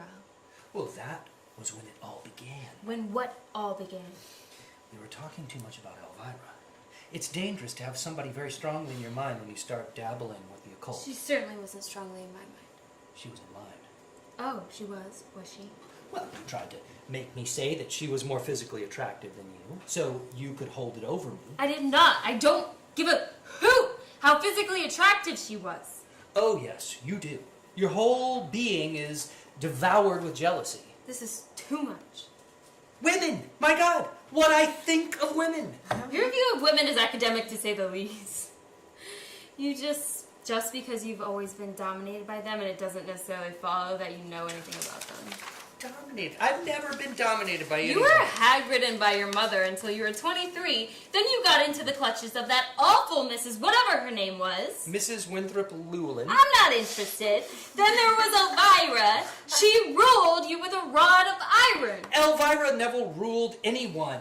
She was much too elusive. That was one of her greatest charms. Then there was Maud Charteris. My affair with Maud lasted exactly 7.5 weeks, and she cried all the time. The tyranny of tears. Then there was... If you wish to make an inventory of my sex life, dear, I think it would only be fair to tell you you've missed out several episodes. I'll consult my diary and give you the complete list after lunch. It's no use trying to impress me with your routine amorous exploits. The only woman in my life who's ever attempted to dominate me is you. You've been at it for years. That is completely untrue. Oh, no, it isn't. You boss me and bully me and order me about. You won't even allow me to have a hallucination if I want to. Alcohol will ruin your whole life if you allow it to get a hold on you. You know. Once and for all, Ruth, I would like you to understand that what happened last night was nothing whatever to do with alcohol. You very adroitly rationalized the whole affair to your own satisfaction, but your deductions are based on complete fallacy. I am willing to grant you that it was an aberration, some sort of odd psychic delusion brought on by suggestion or hypnosis. I was stone cold sober from first to last and extremely upset into the bargain. You were upset indeed. What about me? Well, you behaved with a stolid, obtruse lack of comprehension that frankly shocked me. I consider that I was remarkably patient. I shall know better next time. Instead of putting out a gentle, camaraderie hand to guide me, you shouted staccato orders at me like a sergeant major. You seem to forget that you gratuitously insulted me. I did not. Oh, you called me a gutter snipe. You told me to shut up. And when I quietly suggested that we go up to bed, you said with the most disgusting leer that I was an immoral suggestion. I was talking to Elvira. If you were, I can only say that it conjures up a fragrant picture of your first marriage. My first marriage was perfectly charming, and I think it's in the worst possible taste for you to sneer at it. I am not nearly so interested in your first marriage as you think I am. It's your second marriage that is absorbing me at the moment. It seems to me to be on the rocks. Well, only because you persist in taking up this ridiculous attitude. My attitude is that of any normal woman whose husband gets drunk and hurls abuse at her. I was not drunk! Be quiet! They'll hear you in the kitchen. I don't care if they hear me in Folkestone Town Hall. I was not drunk! Control yourself, Charles. How can I control myself in the face of your idiotic damn stubbornness? It's giving me claustrophobia. You better ring up Dr. Bradman. Can I clear them, please? Yes, Edith. Cook wants to know about lunch, Mom. Will you be in to lunch, Charles? Please, don't worry about me. I shall be perfectly happy with a bottle of gin in my bedroom. Don't be silly, dear. Tell Cook we shall both be in. Yes.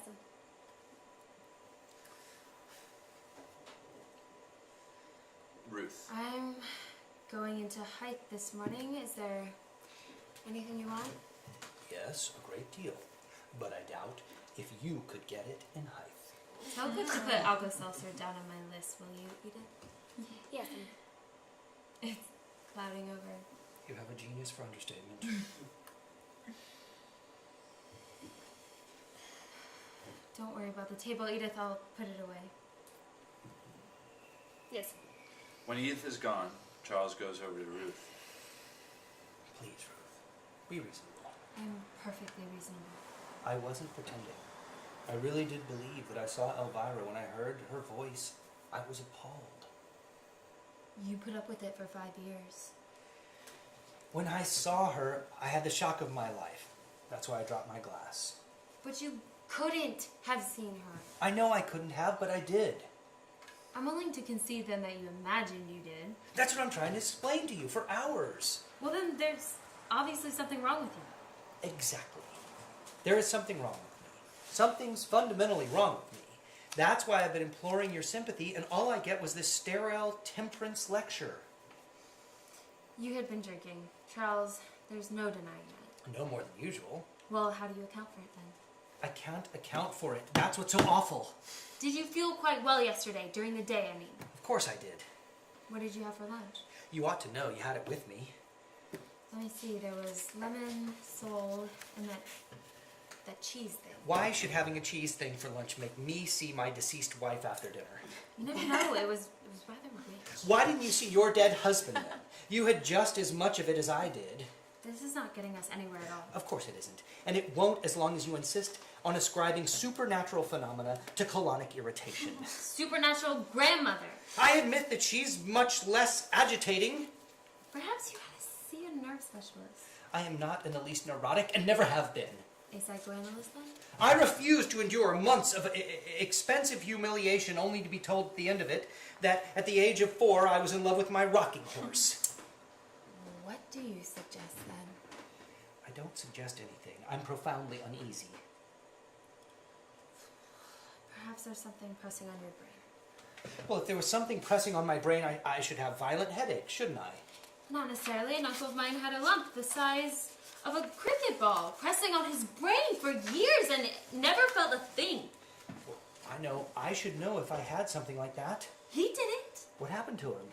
He had it taken out and he's been bright as a button ever since. Did he have any sort of delusions? Did he think he saw things that weren't there? No, I don't think so. Well, what the hell are we talking about him for then? It's a sheer waste of valuable time. I only brought him up as an example. I think I'm going mad. How do you feel now? Physically? Altogether. You mean? Well, apart from being worried, I feel quite normal. Good. You're not hearing or seeing anything the least unusual? Not a thing. At this moment, Elvira comes in from the garden carrying an armful of roses. The roses are gray as the rest of her. You've absolutely ruined that border by the sundial. It looks like a mixed salad. Oh my God. What's the matter now? She's here again. What do you mean? Who's here again? Elvira. Pull yourself together and don't be absurd. It's all those nasturtiums. They're so vulgar. I like nasturtiums. You like what? They're all right in moderation, but in a mass they look beastly. Ruth, you've got to help me.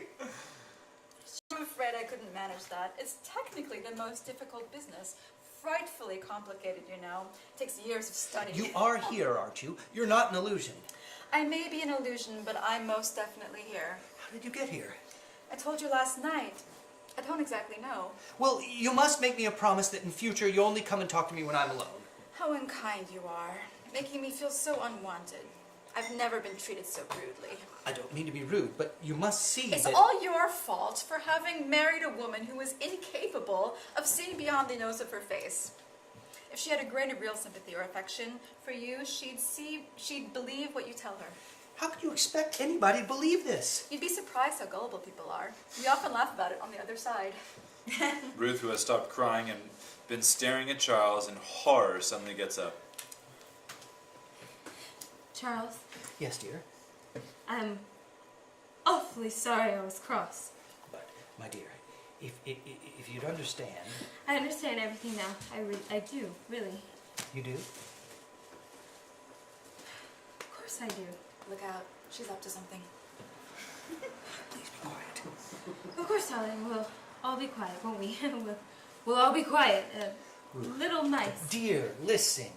This is a... I want you to come upstairs with me and go to bed. The way that woman harps on bed is nothing short of erotic. Well, I'll deal with you later. Whenever you like, darling. Come along. Well, what are you up to? Different script? Ruth, dear, I'd really rather not go to bed in the middle of the morning. How you've changed, darling. Don't be disgusting. Don't be disgusting. Different script. I'm sorry, dear. I didn't mean to be. What are you up to? I'm not up to anything. I just want to go quietly to bed and wait there until Dr. Bradman comes. No, Ruth, you're wrong. Come, dear. She'll have you in a straitjacket before you know where you are. Help me, you must help me. My dear, I would with pleasure, but I can't think how. I can. Listen, Ruth. Yes, dear? If I promise to go to bed, will you let me stay here for 5 minutes longer?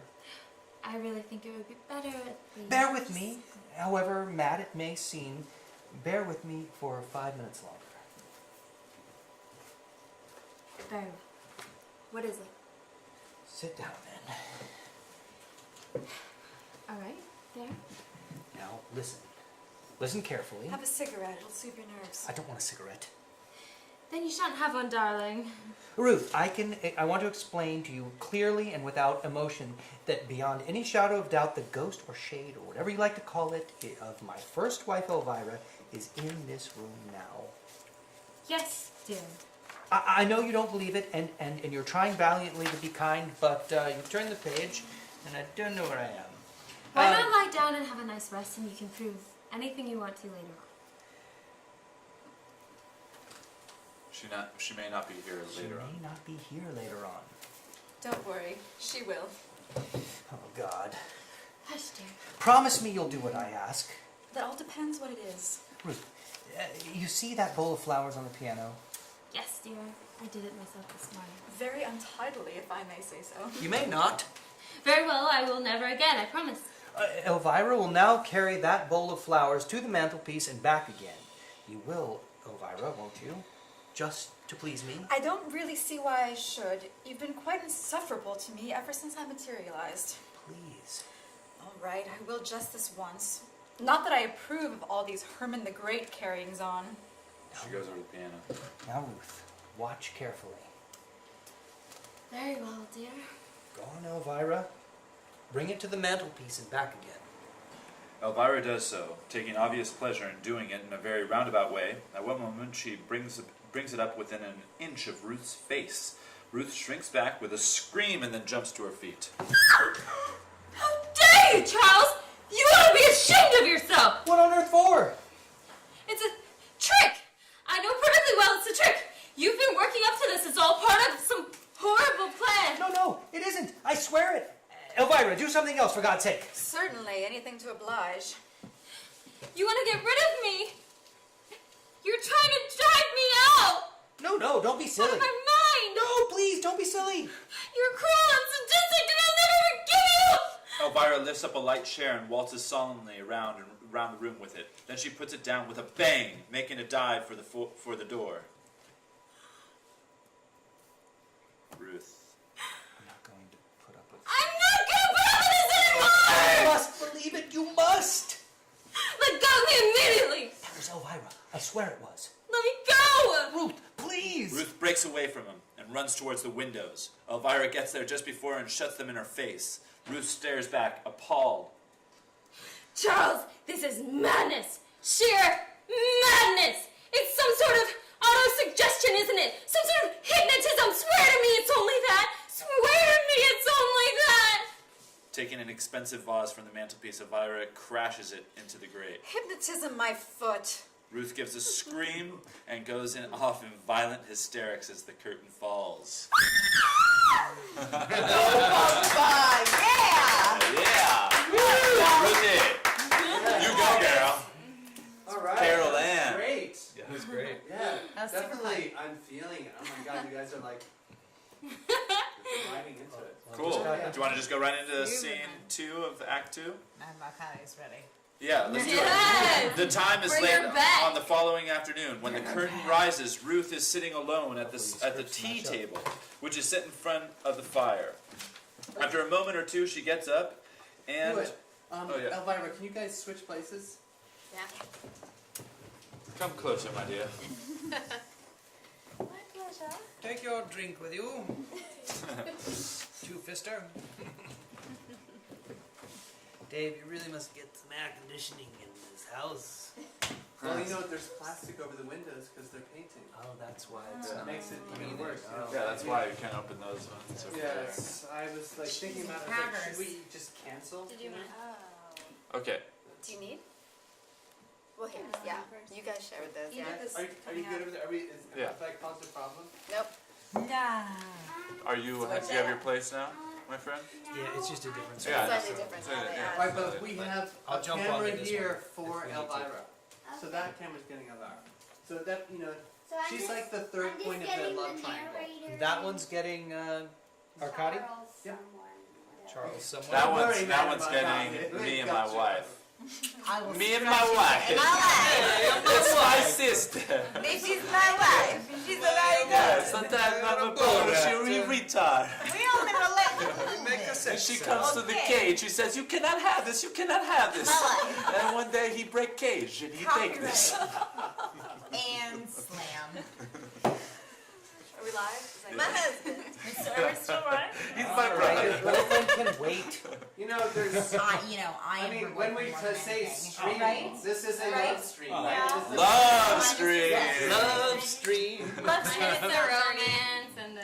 Right, before we go on, is there more wine or if we killed all the wine? No, oh, No. Dave. Cheers. Oh, to Dave. Dave. Wait, okay. Thanks for joining What us, are you Dave. insinuating? Thank you, Dave. Just to Are all you you insinuating guys. that we're a Cheers to bunch the of audience lushes over for here? joining us. Hey, thank you for hosting us, you fine man. For doing And this. then you're Thank you for Yes. coming out and like Thanks, guys. Thanks. risking this. Yes, Thank you, yes, David. yes, Ridiculous yes. thing. Cheers. Thank you, Oliver and Anna. Cheers. Cheers. Cheers. Well Cheers, done. cheers. Chloe, thank you. And thank Yeah, you, Our Chloe. wonderful camera This woman. is Chloe's first Chloe, you gotta get in front of the camera. They gotta see you. Thank you to sit your room. Hey, one more act, maybe? Yeah. Let's do scene 2 I of thought Act this is 2. when it starts to pick up. Let's do it. Well, we're just gonna keep on going. Let's read this. Let's go. Okay. Get on to the next one. I'm All right, down. scene 2, Act 2. The time is late on the following afternoon. When the curtain rises, Ruth is sitting alone at the tea table, which is set in front of the fire. After a moment or two, she gets up and, frowning thoughtfully, goes over to the piano and takes a cigarette out of a box. As she returns to the table, the front door bell rings. Ding dong! She hears it and straightens herself, as though preparing for a difficult interview. Edith enters. Madam Arcadi. Edith steps aside and Madame Arcadi comes in. Edith goes out. My dear Mrs. Condamine, I came directly when I got your message. That was very kind of you. Kind. Nonsense. Nothing kind about it. I look upon it as an outing. I'm so glad. Will you have some tea? China or Indian? China. Good. I never touch Indian. It upsets my vibrations. Do sit down.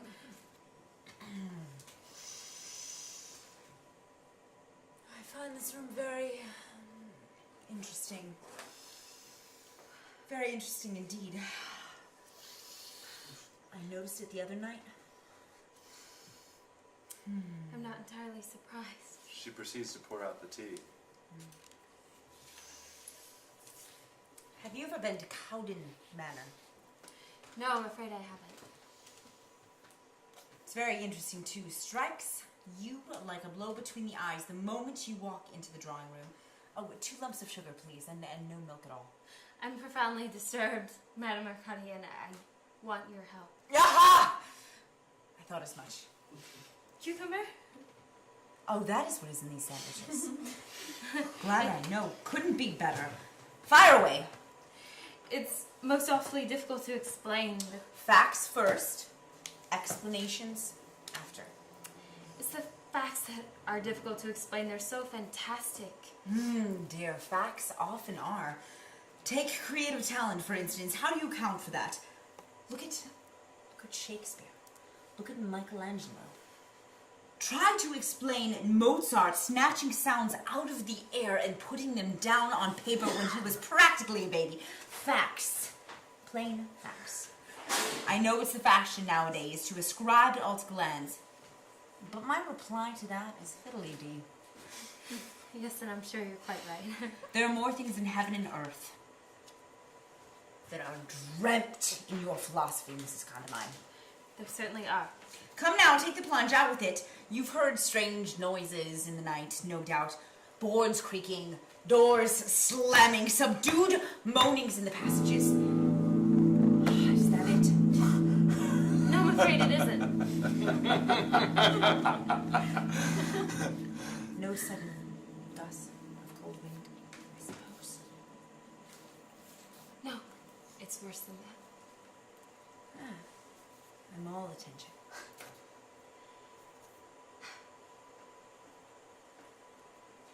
I know it sounds idiotic, but the other night during the seance, something happened. I knew it! I knew it! Probably poltergeists. They are enormously cunning, you know. They sometimes lie dogo. You know that my husband was married before. Yes, I've heard it mentioned. His first wife, Elvira, died comparatively young. Where? Here, in this house. In this very room. I am beginning to see the light! She was convalescing after pneumonia, and one evening she started to laugh helplessly at one of the BBC musical programs and died of a heart attack. And she materialized the other evening after I had gone. Not to me, but to my husband. Capital! Oh, how splendid. From your own professional standpoint, I can see that it might be regarded as a major achievement. A triumph, my dear! Nothing more or less than a triumph. But from my own personal point of view, you must see that, to say the least, it's embarrassing. At last. A genuine materialization! Sit down again, Madame Arcadi. How could anyone sit down at a moment like this? It's tremendous! I haven't had such success since the Abra case. Nevertheless, I would insist upon you sitting down and controlling your natural exuberance. I appreciate fully your pride in your achievement, but I would like to point out that it has made my position in this house untenable and that I hold you entirely responsible. Forgive me, Mrs. Condamine. Forgive me. I am abominably selfish. How can I help you? How? By sending her back immediately to where she came from, of course. Oh, well. I am afraid that is easier said than done. Do you mean to tell me that she is liable to stay here indefinitely? It's difficult to say. You read my mind. I fear it depends largely on her. But my dear Madame Arcadi. Where is she now? My husband has driven her into a folks' zone. Apparently she was anxious to see an old friend of hers who is staying at the Grand. Forgive this formality, but I have to make a report for the physiological research people. I would be very much obliged if there were no names mentioned. The report will be confidential. This is a small town and you know gossip would be most undesirable. I quite understand. You say she is visible only to your husband? Yes. Visible only to husband. Audible too, I presume? Extremely audible. Extremely audible. And, your husband? Was he devoted to her? I believe so. Husband has been devoted. It was apparently a reasonably happy marriage. Tut, Mrs. Condamine. I beg your pardon? When did she pass over? 7 years ago. Aha! That means she must have been on the waiting list. Waiting list? Yes, otherwise she would have gotten beyond the materialization stage by now. She must have marked herself down for a return visit. And she'd never have been able to manage it unless there was a strong influence at work. Do you mean that Charles, my husband, wanted her back all that much? Possibly. Or it was her own determination. That sounds much more likely. Would you say that she was a woman of strong character? I really don't know, madam. How it... Arcady, I'm sorry. I never met her. Nor am I particularly interested in how and why she got here. I am solely concerned with the question of how to get her away as soon as possible. I fully sympathize with you, Mrs. Condamine, and I assure you I will do anything in my power to help. But at the moment, I fear I can offer no great hopes. But I always understood that there was a way of exorcising ghosts, some sort of ritual. Oh, you mean the old bell and book method? Yes, I suppose I do. Poppycock, Mrs. Condamine! It was always quite effective in the days of genuine religious beliefs. But that's all changed now. I believe the decline of faith in the spirit world has cause for grave concern. Has it indeed? There was a time, of course, when a single drop of holy water could send even a poltergeist scampering for cover, but not anymore. Oh, Saint Legion de Lupin. Be that as it may, Madame Arcady, I must beg you to do your utmost to dematerialize my husband's first wife as soon as possible. The time has come for you, not for you, but for me, to admit to you frankly, Mrs. Condamine, that I hadn't the faintest idea how to set about it. Do you mean to sit there and tell me that having mischievously conjured up this ghost or spirit or whatever she is placed in a hideous position, you are unable to do anything about it? Honesty is the best policy. But it's outrageous. I ought to hand you over to the police. You go too far, Mrs. Condamine!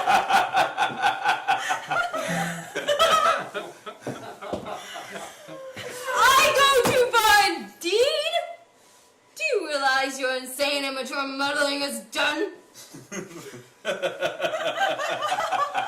This became a Ken Russell film. Yeah.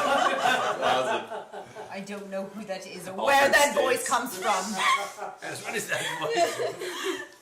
I will tell you one thing, Mrs. Condamine. I have been a professional since I was a child. Amateur is not a word I can tolerate. It seems to me to be the height of amateurishness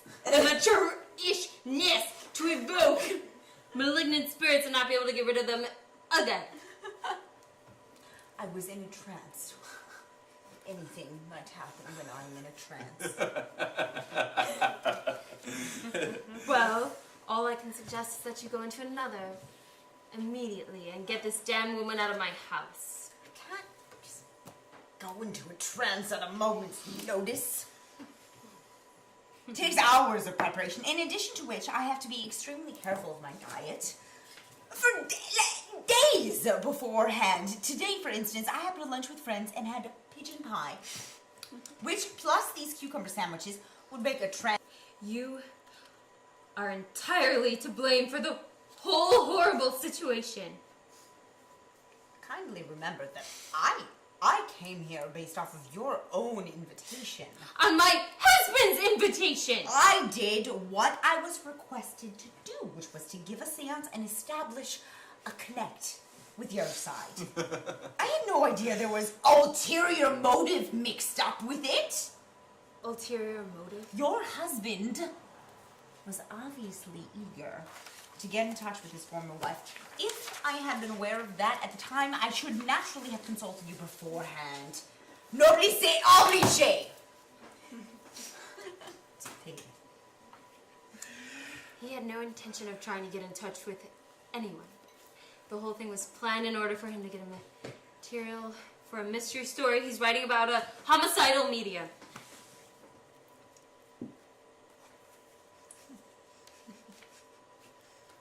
Am I?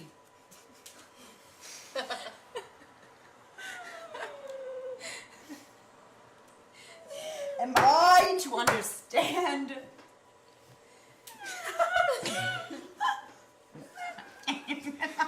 Play seems to be breaking down, narrator. Am I to understand that I was brought here under false pretenses? Not at all. He merely wanted to make notes of some of the tricks of the trade. Tricks of the trade?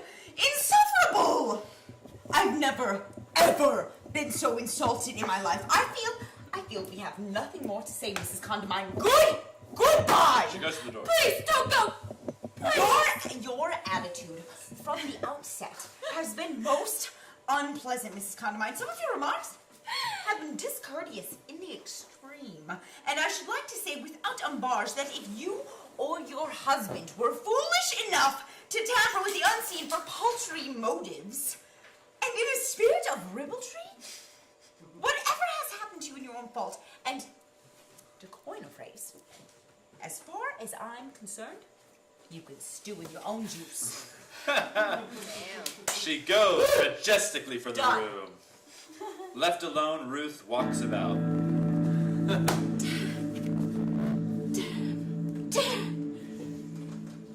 After a moment, Charles comes in with Elvira. What on earth was Madame Arcati doing here? She came to tea. Did you ask her? Of course I did. You never told me you were going to. You never told me you were going to ask Elvira to live with us. I didn't. Oh, yes, you did, darling. It was your subconscious. What was the old girl so cross about? She practically cut me dead. I told her the truth about why we invited her the other night. Well, that was quite unnecessary and most unkind. She needed taking down a bit. She was blowing herself out like a powdered pigeon. Why did you ask her to tea? To get me exercised, of course. Oh dear, I wish I could have a cucumber sandwich.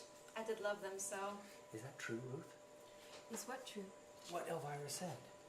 You know perfectly well I can't hear what Elvira said. She said that you got Madame Arcati here to try to get her exorcised. Is that true? We discussed the possibilities. There's a snake in the grass for you. You had no right to do such a thing without consulting me. I have every right. This situation is absolutely impossible, and you know it. Well, you know, if only you'd make an effort to try to be a little more friendly to Elvira, we might all have quite a jolly time. I have no wish to have a jolly time with Elvira. She's certainly very bad-tempered, isn't she? Can't think why you married her. Well, she's naturally a bit upset. We must make allowances. I was never bad-tempered. I was never bad-tempered, though, was I, darling? Not even when you were beastly to me. I was never beastly to you. Where is Elvira at the moment? In the chair by the table. Now look here, Elvira. I shall have to call you Elvira, shan't I? I can't very well go on saying Mrs. Condamine all the time. It would sound too silly. I don't see why not. Did she say anything? She said she'd like nothing better. You really are sweet, Charles, darling. I worship you. I wish to be absolutely honest with you, Elvira. Hold on to your hats, boys. I admit I did ask Madame Arcati here with a view to getting you exercised, and I think that if you were in my position, you would have done exactly the same thing, wouldn't you? I shouldn't have done it so obviously. What did she say? Nothing. She just nodded and smiled. Thank you, Elvira. That's generous of you. I really would so much rather that there were no misunderstandings between us. That's very sensible, Ruth. I agree entirely. I want, before we go any further, to ask you a frank question. Why did you really come here? I don't see that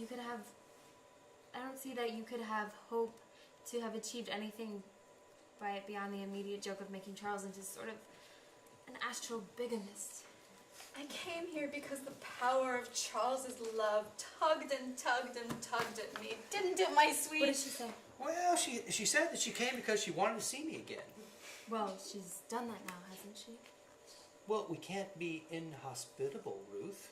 I have no wish to be inhospitable, but I should like to have just an idea of how long you intend to stay, Elvira. I don't know. I really don't know. Isn't it awful? She says she doesn't know. Surely that's inconsiderate. Didn't the old spiritualist have any constructive ideas about getting rid of me?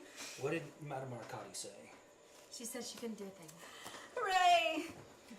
Don't be upset, Ruth, dear. We shall soon adjust ourselves, you know. You must admit it's a unique experience. I can see no valid reason why we shouldn't get a great deal of fun out of it. Fun, Charles? How can you... You must be out of your mind. Not at all. I thought I was at first, but now I must say I'm beginning to enjoy myself.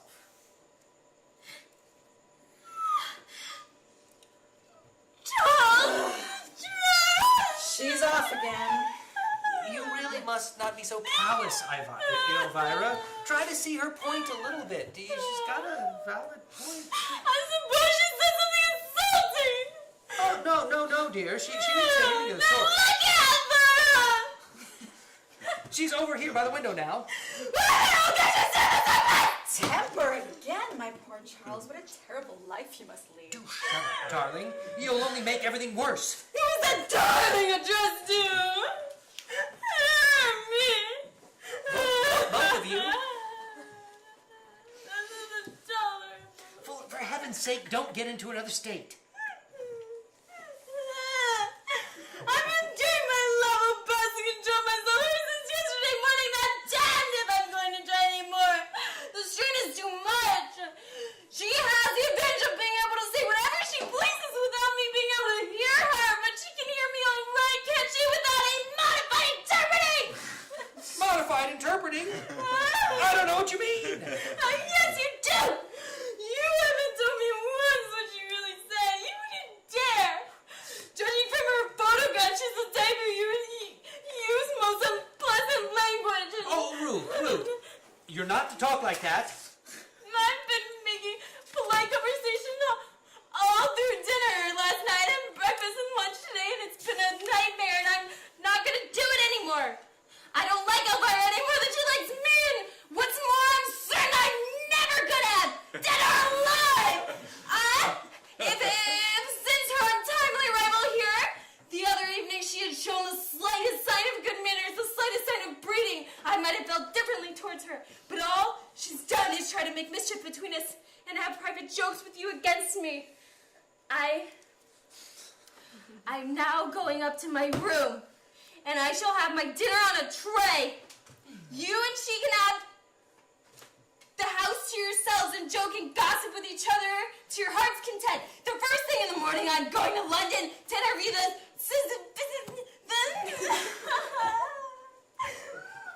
Psycho. I'm going to interview the Psychical Research Society, and if they fail, I should go straight to the Archbishop of Canterbury. She goes out. Ruth! Let her go. She'll calm down later on.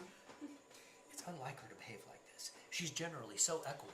No, she isn't. Not really. Her mouth gives her away. It's a hard mouth, Charles. Wait. Her mouth's got nothing to do with it. I resent you discussing Ruth as though she were a horse. Do you love her?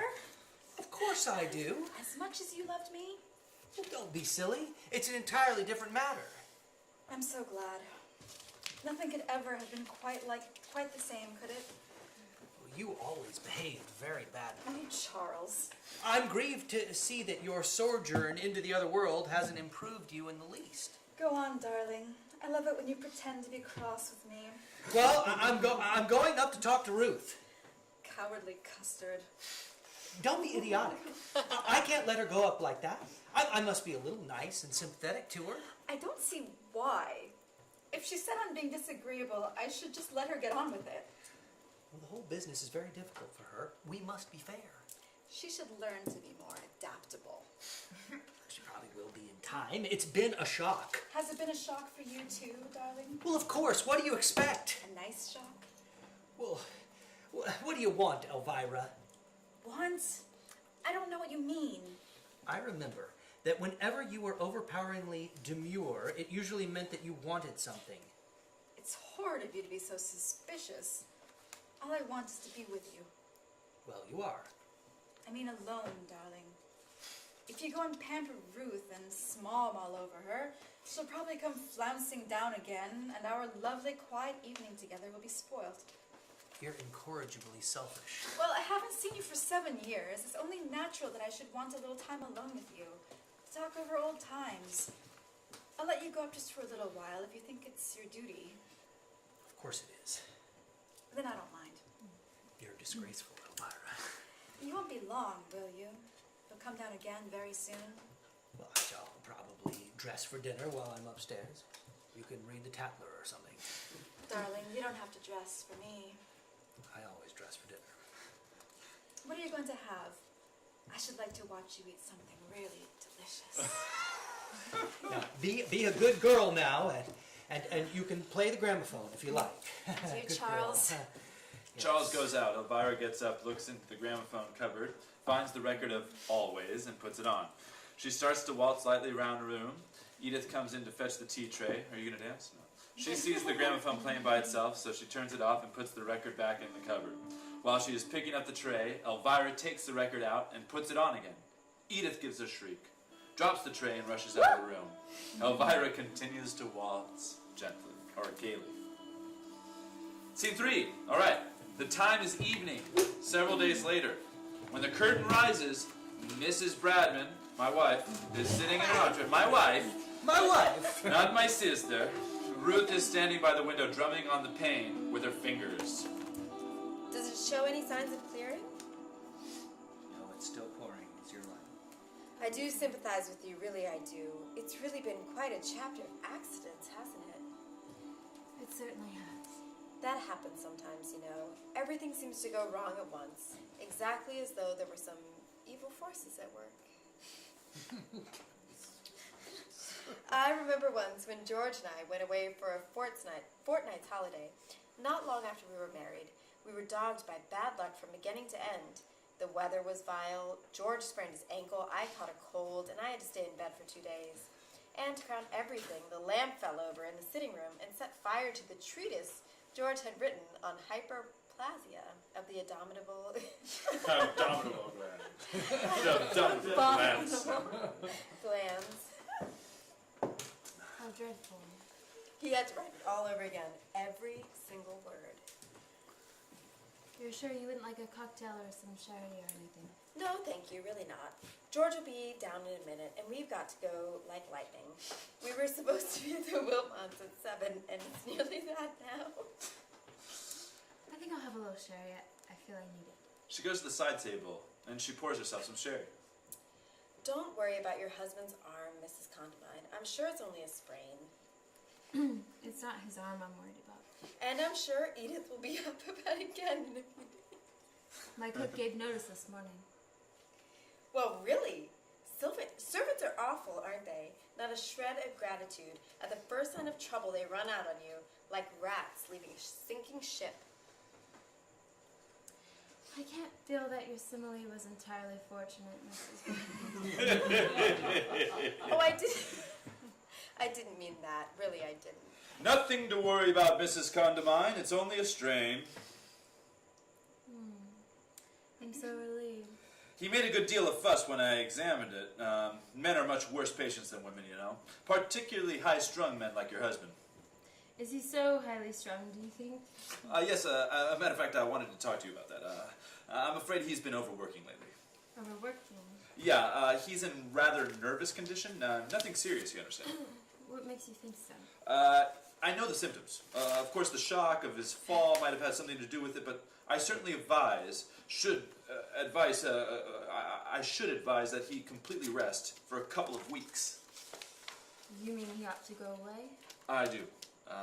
In cases like that, a change of atmosphere can do wonders. What symptoms did you notice? Oh, nothing to be unduly alarmed about. A certain air of strain and an inability to focus his eyes on the person he is talking to. A few rather marked irrelevancies in his conversation. I see. Can you remember any specific example? As an example, he suddenly shouted, "What are you doing in the bathroom?" And then a little later, when I was writing him a prescription, he suddenly said, "For God's sake, behave yourself!"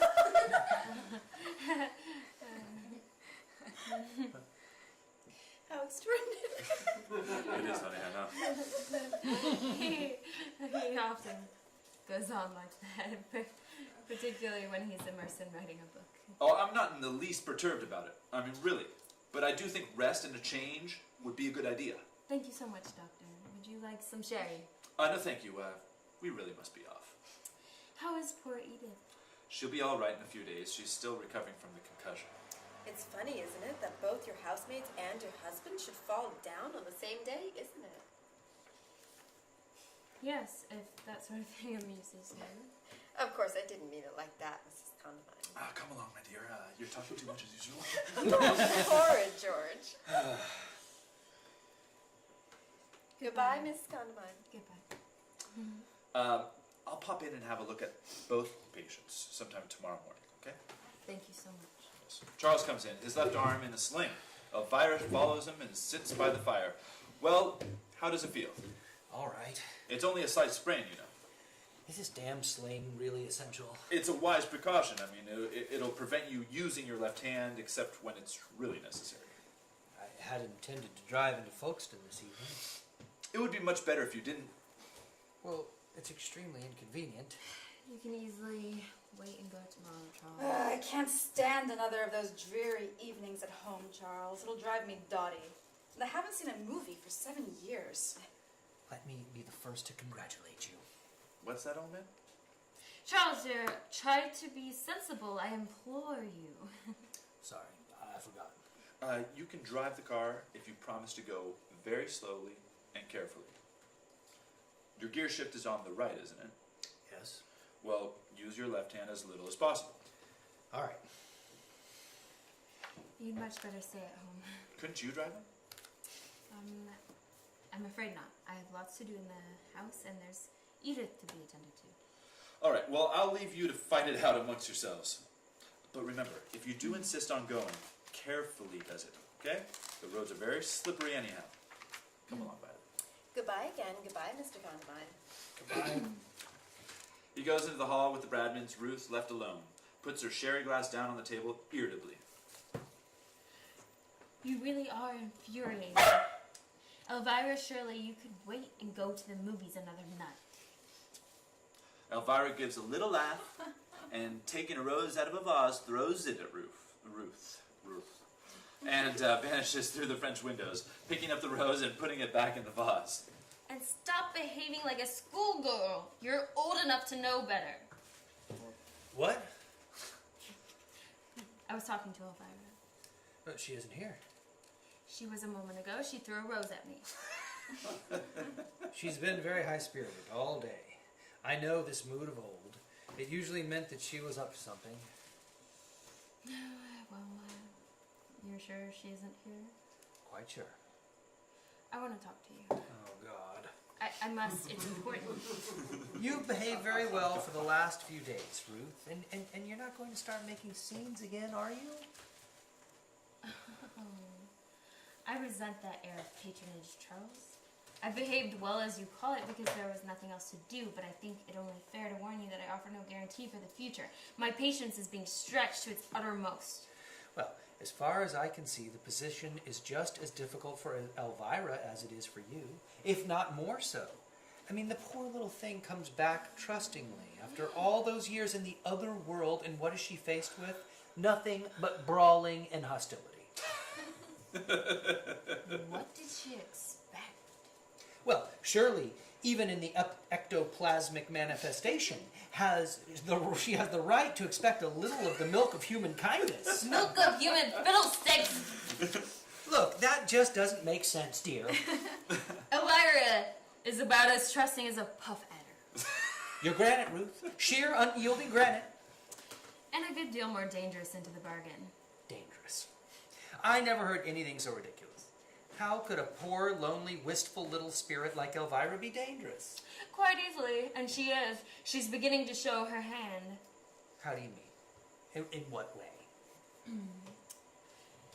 This is a fight, Charles. A bloody battle. A duel to the death between Elvira and me. Don't you realize that? Melodramatic hysteria. It isn't melodramatic hysteria. It's true. Can't you see? No, I can't. You're imagining things. Jealousy causes people to have the most curious delusions. I'm making every effort not to lose my temper with you, Charles. But I must say you're making it increasingly difficult for me.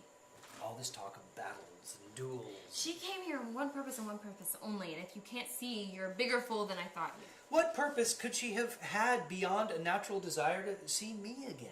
After all, you must remember that she was extremely attached to me, poor thing.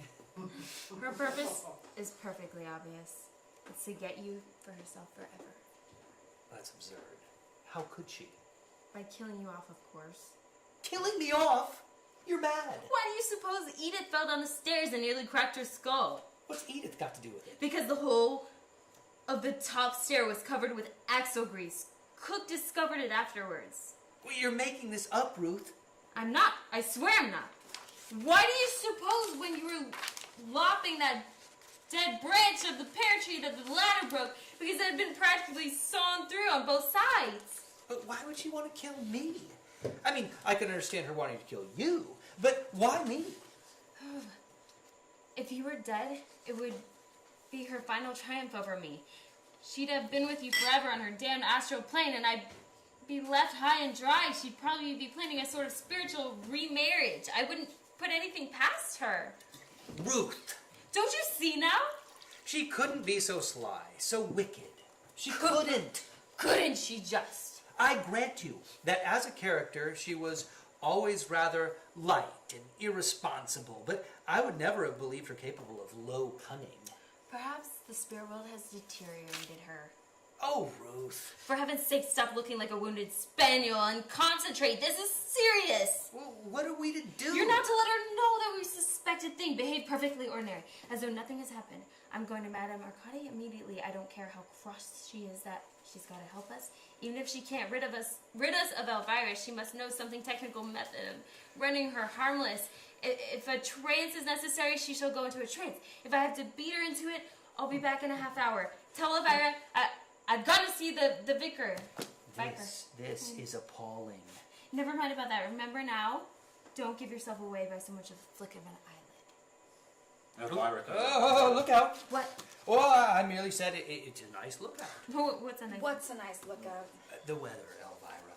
The glass is going down and down and down. It's positively macabre. I find it difficult to believe that you and Ruth, at this particular moment, can't think of anything more interesting to talk about than the weather.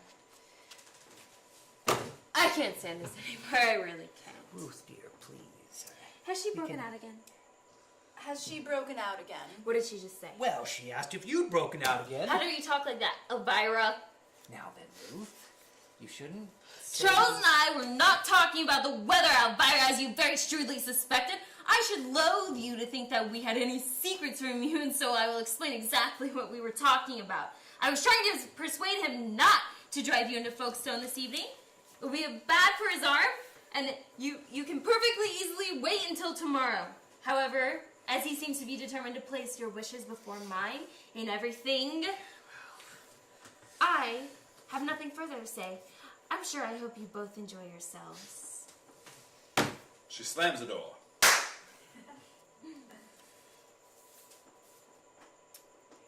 Charles. Oh, well, yeah. There now. Oh, Charles. Have you been beastly to her? No. Ruth doesn't like being thwarted any more than you do. She's a woman of sterling character. It's a pity she's so unforgiving. As I told you before, I would rather not discuss Ruth with you. It makes me uncomfortable. I won't mention her again. Are you ready? What for? To go to Folkestone, of course. I want a glass of sherry first. I don't believe you want to take me at all. Of course I want to take you, but I still think it would be more sensible to wait until tomorrow. It's filthy. How familiar this is. What? In what way is it familiar? All through our married life, I had only to suggest something for you to immediately start hedging me off. I'm not hedging you off. I merely said All that right, it's raining. all right. We'll spend another cozy, intimate evening at home while with Ruth sewing away at that hideous table center and snapping at us like a terrier. Ruth is perfectly aware that the table center is hideous, but it happens to be a birthday present for her mother. It's no use to trying to defend Ruth's taste to me. It's thoroughly artsy-craftsy, and you know it. It's not artsy-craftsy. She's ruined this room. Look at those curtains and that awful shawl on the piano. The Lady McKinley sent it to us from Burma. Obviously, because it had to be sent to her from Birmingham. Look, if you don't behave yourself, I shan't take you into Folkestone ever. Please, Charles, don't be elderly and grand with me. Please, let's go now. Not until I've had my sherry. You are tiresome, darling. I've been waiting about for hours. A few more minutes won't make any difference then. Oh, very well. Besides, the car won't be back for half an hour at least. What do you mean? Oh, Ruth's taken it. She had to go What? see the vicar. What's the matter? You say Ruth's taken the car? Yes, to go and see the vicar. Oh, She God. won't be long. Oh, my God. What? What's the matter Stop with you? her! You must stop her at once! What? Stop her! Go on, stop her immediately! What? What are you talking about? Oh!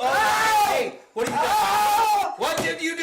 Done? I haven't done anything. Yes, Elvira, you're lying. I'm not lying. What is there to lie about? What are you in such a state for? I'm not in state. I don't know what you mean. You've done something dreadful. Don't look at me like that, Charles. I haven't. I swear. My God, the car! No, Charles. No, Ruth was No. right. You did want to kill me. You done something to the car! Oh, shit! Hello? Hello? Yes? Speaking? Yes? I see. The bridge is bottom of the hill. Thank you. No. I'll come at once. Well, He slowly puts back the receiver. As he does, the door bursts open. of all the filthy, low-down tricks. Oh, She shields her head with her hands and screams. Ruth, let go. She runs out of the room and slams the door. It opens again immediately and slams. Charles stares, aghast. Huh? Curtain! Yeah! Yo! So Ruth was actually invisible for that last bit. But that's when you come back. As a ghost. As a dead, ghost, and you're you'll dead. be Elvira. That's the twist. She's so disappointed. She was like, She's like, I died. Yeah. No, I knew. Hell yeah. Heck yes. Fired Kids up. are watching. Wait, so as we pause though, Are we Act 3 now? Yes. yeah. Yeah. Home stretch. Home stretch. We got 27 more pages. Not that anybody's I might as well just finish this. I was good at math. Maths. Should we open a couple more bottles? Oh, yes, sherry! Cognac! Yeah, well, it's just been lighting for a moment. I want to smoke a cigar. Well, not too long a cigar. We'll never get to the Virgil. What do you mean a long cigar? Short but stout. I know we went to the bathroom together, but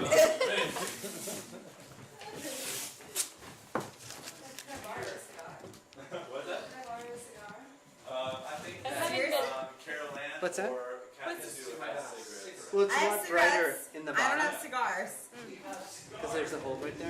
I think they So want they're commonly used. I do have cigarettes. Because you almost always do that when you use these guys, but you know there's no gaffer, so I'm like an hour in. God, you know we need to fill that hole there because it's really bright right here. It's like where it hits the tablecloth, you know.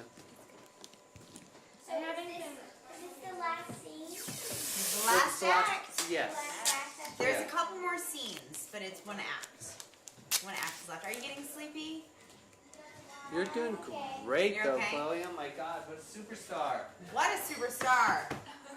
Oh, David. What? This is so much fun. It's really fun. This is It's so much it's fun. like really picked up. Like Yeah. every sort of couple pages, it gets better and better. So yeah, it'll It's be fun. absolutely wonderful. I would love to be involved with every single one of them. Okay, great. You're love it. You're in. The You're so girl great. that Love it. plays I would love to Ruth, stretch my acting She's muscles. pretty good. Yeah, she's really good She's too. really good. Like she's good at like when she wants to laugh, she just cries instead. Yeah! Oh my This is gosh, so she made me funny. break. Good That girl technique, huh? playing Ruth, her name is Carol Ann. She and I have known each other for 6 years. Really? So we've been acting together for a very long time. She was in the first film I ever made. Well, like the first real film I ever made. You know, you make films before that. Yeah. She was in the first one I ever made. I love her to death. Where is she?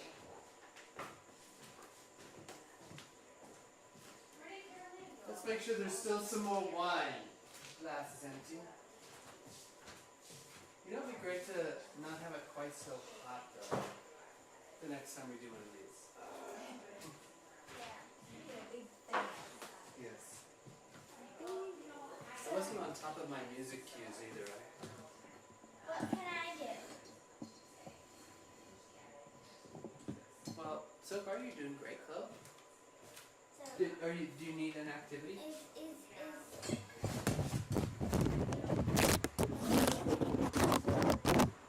I was just wondering if like I can be an understudy. You want to be an understudy? Well, then all you do is then learn the script, and you learn multiple roles. We don't need this thing. This is just an encumbrance of this time. It's supposed to be just for the narrator. Like if Let's become the narrator's trial. If she leaves, I can.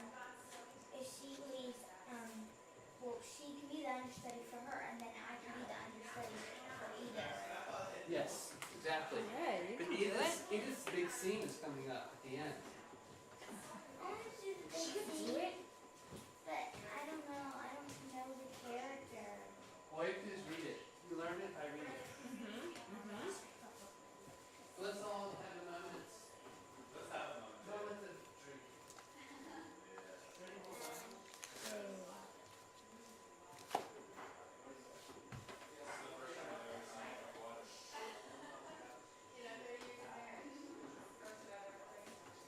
I think Edith comes back in. Oh, maybe not for a little while still. Still quite a bit left. Yeah. Wait, who's Elvira? Elvira, she's the woman that has come back. She's the ghost. Right. Yeah.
just do? What did I just do? Here's right now. No, there's nothing on. I'm not touching anything. Just refresh. What did I do? I did something. I'm not touching Yeah, it. but that's not. This is just us watching it. It's actual streaming is happening elsewhere. It's happening on YouTube.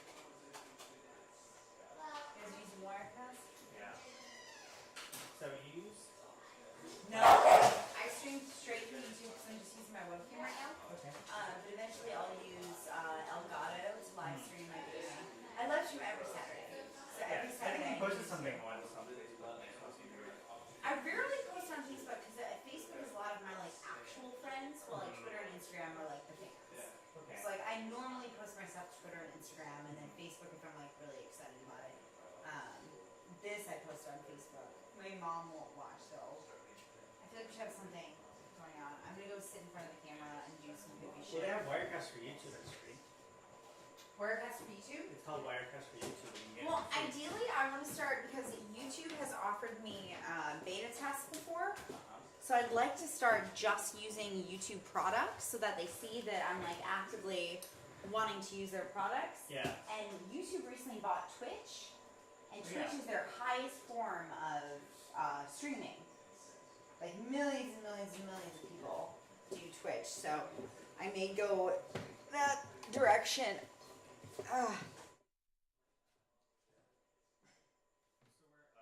So how many do we have? We're live right now? We're live. Are the microphones live? They are. They are live? Yes. So can I tell some jokes and stuff? Yes. Yeah. Where's the microphone? Any of these up here. Do we have a handheld somewhere? We can do some. Where's the one that he was using right here? Can you guys hear me? What camera's live? Is it this that one? Yeah. Hi guys! My name is Kathy Sue. Is this microphone live? I can make it live. Can you make it live? Can I hold it? Yes. Like an adult? Because I'm going to be like an adult, right? Chloe, what are you eating? Hi. Pizza. Pizza? Is that your favorite thing ever? I need to get this. I guess. Oh, I need to get it. I need to get it. Okay. Come on. Work with me. Come on. Don't make this live yet. Oh, okay. We're about to be live again. I love you guys. Thank you for hanging out with us this entire time. Act 3 coming right in your face right now. Blithe Spirit. Woo! That's David Claire. Subscribe, like, favorite, comment, share this on Facebook, on Twitter, on Instagram. Take a screenshot right now and share it on Instagram. Tell everyone to watch and tell everyone to stay tuned to the Living Room Theater because this is going to keep happening every day for the rest of your life. I'm just kidding. Not every day. Maybe every day. On my channel, maybe every day. Maybe not for David. Every day of my life. Is this microphone live, Francisco? Okay, so everybody comment right now, all of the 5 people that are watching. Comment, thank you, Francisco. He's been so wonderful. He's behind the scenes right now. Hey, Francisco! Yay, Francisco! Don't look at my cleavage. It's not appropriate. It's the camera's I love looking you. I'm at just it. kidding. The camera? Camera Just the looking at camera. it. It was a nice view. Do you like a camera? Do you want to go out on a date later, camera? Good, because I'm single. I could use a date. I'm bored. Act 3. So, now that I've had my little Yeah, oh hammy yeah, sorry, time. go ahead. We're probably live, but this is we're gonna glide into Act I like that terminology. I'm 3. So let's give it a Gliding. this mic is dead, right? Slide in. Mic 3, take it out. Slip it in. Slip it in. Just slip that in. Slip it in like Yep. I'm not even gonna say it. Let her Yep, slip let's it just in. let that go. Let's slip Yep. it in and move Child on. in the There are presence of children the watching. slipping, yes, You guys, indeed. on our break, we went from 3 viewers to 5. Can we tell too? Yes, you can tell. As well as there are people that will watch it as soon as it's not live anymore. Like Wow. tomorrow. Why is this so thick? Well, That's what he said. so how do I answer this? She said. It does nothing special. When are we gonna break out those cannolis? When we go break You guys, I honestly forgot about it. Tease me. And then they're just sitting in the fridge. They're getting Break them icicles. out, bring them here. No, Bring I'm them not. out for the middle of the table. Bring them in. We'll snap it Oh, up. you like cannoli. Oh. I love stream today. There's no. That was. She comments on everything. There's so many. So clever. I'm hiring her to start writing my opens for a new science show that I have. Absolutely brilliant. But I had her on Yo, tape. She was in LA. You almost killed me when I was like laughing and then I saw you. For this first one, time, it was. she bought the mom bought so much pizza and so many cannolis. I was like, well, I just I was almost like, live stream. and I'm done. You did a live stream earlier today. I read it too, but it was every Saturday. Oh, that's wild. Every Did you Saturday. catch that, Dave? She did a live stream earlier today. Yeah. Me too. On page 73. Every Saturday. Oh, yeah, different. Will you tune in next week, Dave? Yeah. You're lying. No, Dave. Fuck you, man. Probably will. Are you Gotta kidding go me? like. Please do. You, man. I think I have more of my like professional friends like actually tuning in than my like What fans, is so funny about which that? I'm okay with. And I Like, we've gotta go like. Well, you have more professional friends than fans, is that what you said? tuning into the live stream. We just lost it. And then it was. Oh, no. So how do we That get a was the viewer red back? line, Has is it? everyone on this table texted every Brilliant. single person they know? It's brilliant. Okay. I mean, come on. Oh, what is this? What's the Cannoli. command on your phone to text I'm every so person you know? I want that. They take the link. Because you never posted the link in the event page. You just posted it on your. Yeah, you gotta. And hey, do you guys know about Bitly? Chloe, is there any You should post it to the event page. Do they know about Bitly? Bitly. No. Okay, They so might need to know. Bitly is a way to shorten your links, and it makes it much easier. So like if you're doing a tweet or whatever, and you know your YouTube link is like youtube.com/blah blah blah blah blah blah blah blah, and it goes on for a mile. Right. If you put that, copy and paste that into Bitly, bitly.com, it'll give you a shorter link. So like, And then you can tell who clicked on it too. Oh, really? Yeah. I wonder if these guys know about Bitly. so 1111, make a wish. Oh, yes. So like that's our short Bitly. I grabbed a Bitly for this. How cool. Right, it's just super short. Do you know about Bitly? Yeah. I'm going to write a song about it. You heard of this Facebook? You're going to write a song about it? Yeah, you already know. I think it's called Twitter. Right, we need Kind proof. of BuzzFeed. It's a tiny Oh, no, URL. she's not in. She's getting ready. She's not in like the first 10 pages. Okay, let's go. Okay, guys. This wonderful music is being provided by the host extraordinaire, Dave Clare. Dave Clare. Let's give a little hand for Dave Clare. This is setup.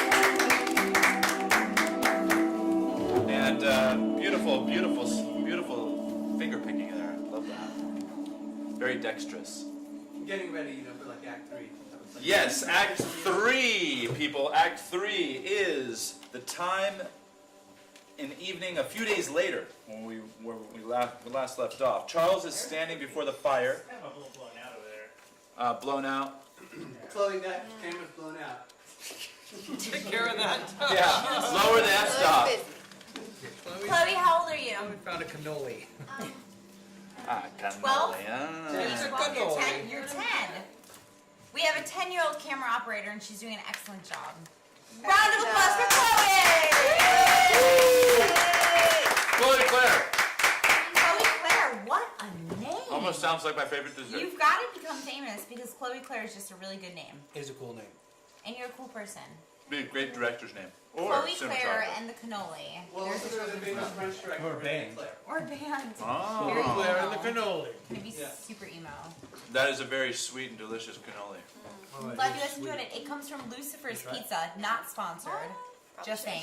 Not Lucifer's sponsored. Pizza. Not sponsored. On Hillhurst? They could sponsor. On If Hillhurst? they know that. Lucifer's The one on Pizza. Hillhurst? On Melrose. This is the West Hollywood Lucifer's. Best pizza you'll ever have. Is that where you live? West Hollywood? Yes. I love it. I love West Hollywood. So good. You're so performative. When you say Just in that. my like general conversation. No, just right then. You're very performative. You're like in character. Well, we're lying. I'm Kathy Zucker. No, you're not.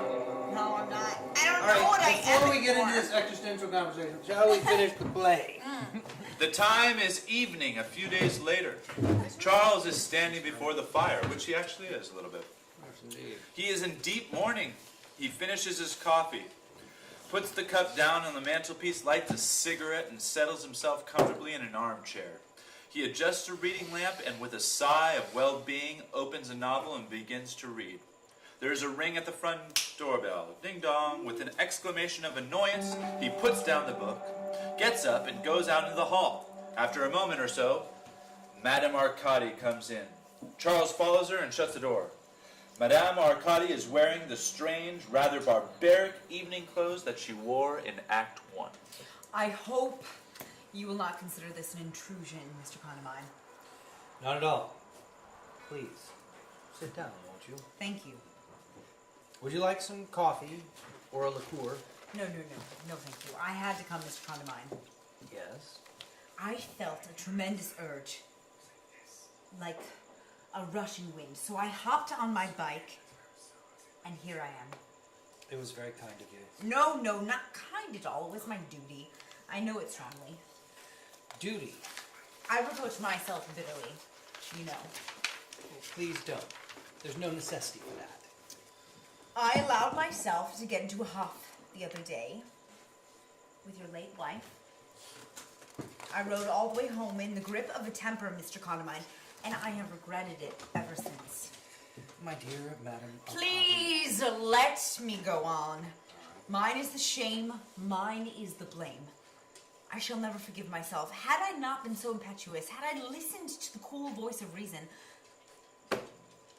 much might have been averted. You told my wife distinctly that you were unable to help her. You were perfectly honest. Over and above the original unfortunate mistake, I see no reason to reproach yourself. I threw up the sponge. In a moment of crisis, I threw up the sponge instead of throwing down the gauntlet. Whatever you threw, Madame Arcati, I very much fear nothing could have been done. It seems that circumstances have been a little too strong for all of us. I cannot bring myself to admit defeat so easily. It was gall and wormwood to me. I could have at least concentrated, made an effort. Never mind. I do mind. I cannot help it. I mind with every fiber of my being. I've been thinking very carefully. I've also been reading up a good deal during the last few dreadful days.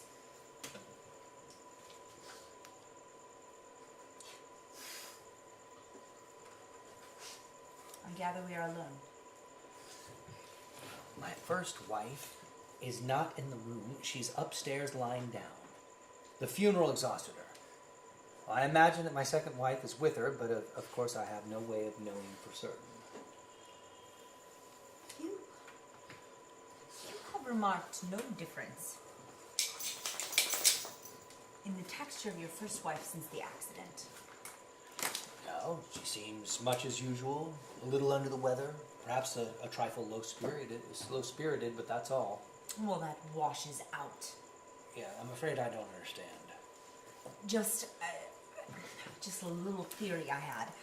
In the 19th century, there was a pretty widespread belief that a ghost who participated in the death of a human being disintegrated automatically. How do you know that Elvira was in any way responsible for Ruth's death? Elvira. Oh, such a pretty name. It has a definite lilt to it, hasn't it? Elvira. You haven't answered my question here. How did you know?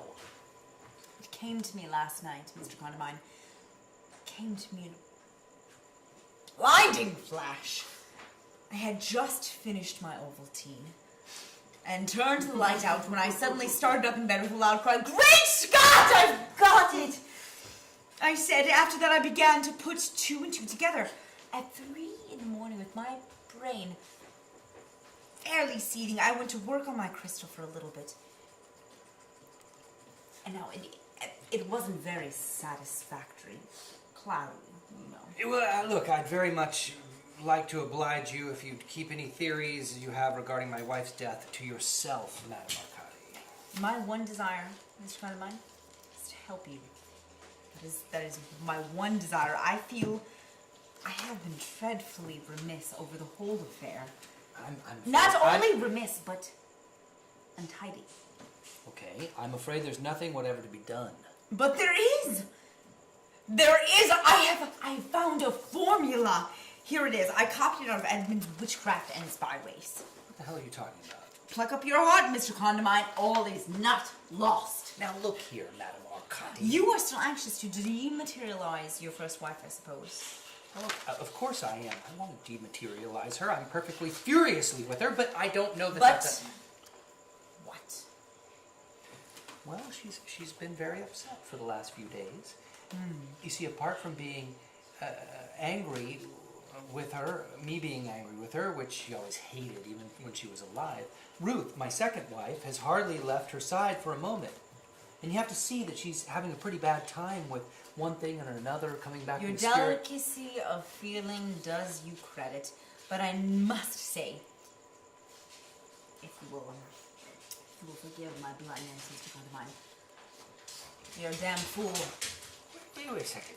You are at liberty to think whatever you please. Now, don't get on your high horse. There's no sense in that, is there?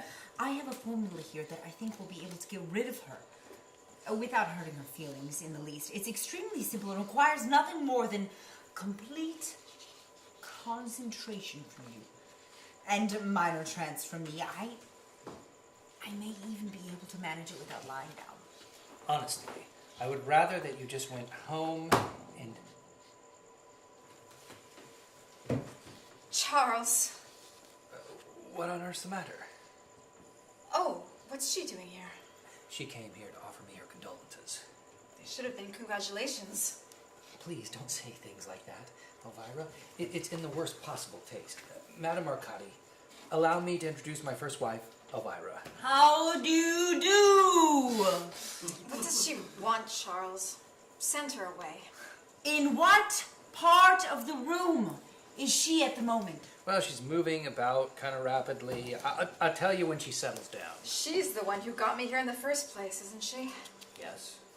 Well, please tell her to get me away again as soon as possible. Can't stand this house another minute. Really, Elvira, I'm surprised at you. I don't care how surprised you are. I want to go home. I'm sick of this whole thing. Well, don't be childish, Elvira. I'm not being childish. I mean it. Well, very interesting. Smells very strongly. Yes, again. How's that? This is first rate. It is really first rate. Absolutely stunning. I'm so glad you're pleased. Please get rid of her. Ruth will be in a minute. Okay. Madame Arcadi, would you think it most frightfully rude if I asked you to go into the dining room for just a moment? My first wife wishes to speak to me alone. Oh, must I? It's been so lovely actually being in the room here with her. Well, only for a few moments. I promise she'll be back here when you come back. Very well. Hand me my bag, will you? It's on the sofa. Here you are. Oh. You darling. You little darling.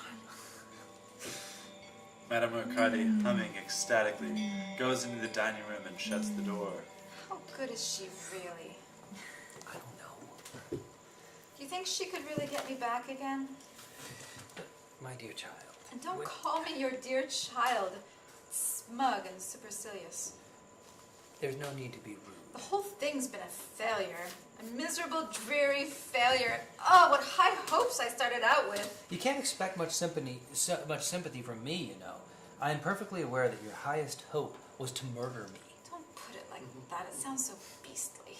Well, it is beastly. It's one of the beastliest ideas I've ever heard. There was a time when you'd have welcomed the chance of being with me forever. Your behavior has shocked me immeasurably. Elvira, I have no idea. I had no idea you were so unscrupulous. Oh, Charles! Stop crying. They're only ghost tears. They don't mean anything, really. But they're very painful. You've brought all this on yourself, you know. That's right. Rub it in. Anyhow, it was only because I loved you. The silliest thing I ever did in my whole life was to love you. You were always unworthy of me. That remark comes perilously near impertinence, Elvira. I sat there on the other side just longing for you day after day. I did, really. All through your affair with that brassy-looking woman in the south of France, I went on loving you and thinking truly of you. Brassy? And then you married Ruth, and even then I forgave you and tried to understand, because all the time I believed deep inside that you really loved me best. That's why I put myself down for a return visit, and to fill in all those forms and wait about in draughty passages for hours. If only you died before you met Ruth, everything might have been all right. Just absolutely ruined you. Hadn't been in the house a day before I realized that. Your books aren't a quarter as good as they used to be earlier. That is entirely untrue. Ruth helped me and encouraged me with my work, which is a damn sight more than you ever did. It's probably what's wrong with it. Oh, great. All you ever thought of was going to parties and enjoying yourself. Why shouldn't I have fun? I died young, didn't I? Well, you needn't have. You needn't have died at all if you hadn't been idiotic enough to go out on the river with Guy Henderson and get soaked to the skin. So we're back at Guy Henderson again, aren't we? Yes, you behaved abominably over Guy Henderson, and it's no use pretending that you didn't. Guy adored me. And anyway, he was very attractive. Well, you told me distinctly that he didn't attract you in the least. He'd have gone through the roof if I told you that he did. Did you have an affair with Guy Henderson? I'd rather not discuss it if you don't mind. Answer me. Did you or didn't you? Of course I didn't. Well, you let him kiss you, though, didn't you? But I stopped him. He was bigger than I was. And you swore to me Of course that he I didn't kiss you. You were always making scenes over nothing at all. Nothing at all? You never loved me a bit, really. It was only your beastly vanity. You seriously believe that it was only vanity that upset me when you went out in the punt with Guy Henderson? It's not a punt. It was a little launch. I don't care if it was a three-masted schooner. You had no right to go. You seem to forget why I went. You seem to forget that you had spent the entire evening making sheep's eyes at that overblown-looking harridan with the false pearls. A woman in Cynthia Cheviot's position would hardly wear false pearls. They were practically all she was wearing. Well, look, I am pained to observe that 7 years in the echoing vaults of eternity have in no way impaired your native vulgarity. That was the remark of a pompous ass. Look, there's nothing to be gained by continuing this discussion. You always used to say that when you were thoroughly worsted. On looking back on our married years, Elvira, I see now with horrid clarity that they were nothing but a mockery. You invite mockery, Charles. Something to do with your personality, I think. A certain seedy grandeur. Once and for all, Elvira... You never suspected it, but I laughed at you steadily from the altar to the grave. All your ridiculous petty jealousies, your fussings and fumings. You were feckless and irresponsible and morally unstable. I realized that before we left Budleigh Salterton. Nobody but a monumental bore would have thought of having a honeymoon at Burleigh Stalterton. Well, what's the matter with Burleigh Stalterton? I was an eager young bride, Charles. I wanted glamour and music, romance. All I got was potted palms, 7 hours every day of a damn golf course, and a 3-piece orchestra playing Merry England. It's a pity you didn't tell me so at the time. I did, but you wouldn't listen. That's why I went out on the moors that day with Captain Barsegirdle. I was desperate. Of course, brace girdle. Captain. You swore to me that you'd gone over to see your aunt in Exmouth. It was the moors. With Captain Bracegirdle? Captain Bracegirdle! God damn it! I might have known it! What a fool I was! What a blind fool! Did he make love to you? Of course. Oh, Elvira! Oh my God! Only very discreetly. He was in the cavalry, you know. Well, all I can say is that I'm well rid of you. Fortunately, you're not. Oh, yes I am. You're dead, and Ruth's dead. I shall sell this house, and lock, stock, and barrel, I'm going to go away. And I shall follow you. Wait, I shall go a long way away, and I shall go to South America. You know what? You'll hate that. You were always a bad traveler. You couldn't travel. That can't be helped. I shall have to follow you. You called me back. I did not call you Well, back. somebody did, and it's hardly likely to have been Ruth. Nothing in this world was further from my thoughts. You were talking about me before dinner that evening. I might just as easily have been talking about Joan of Arc, and that wouldn't have necessarily mean that I wanted her to come back and live with me. As a matter of fact, she's rather fun. Stick to the point. When I think of what might have happened if I'd succeeded in getting you to the other world after all, it makes me shudder. It does, honestly. It would be nothing but bickering and squabbling forever and ever and ever. Swear I'd be better off with Ruth. At least she'd find her upset and not get in the way. So I get in the way, do I? Only because I was idiotic enough to imagine that you loved me, And I sort of feel sorry for you. I'm sick of these insults. Please go away. There's nothing I should like better. I've always believed in cutting my losses. That's why I died. Oh, the brazen sophistry. Call that old girl in again. Set her to work. I won't tolerate this any longer. I want to go home.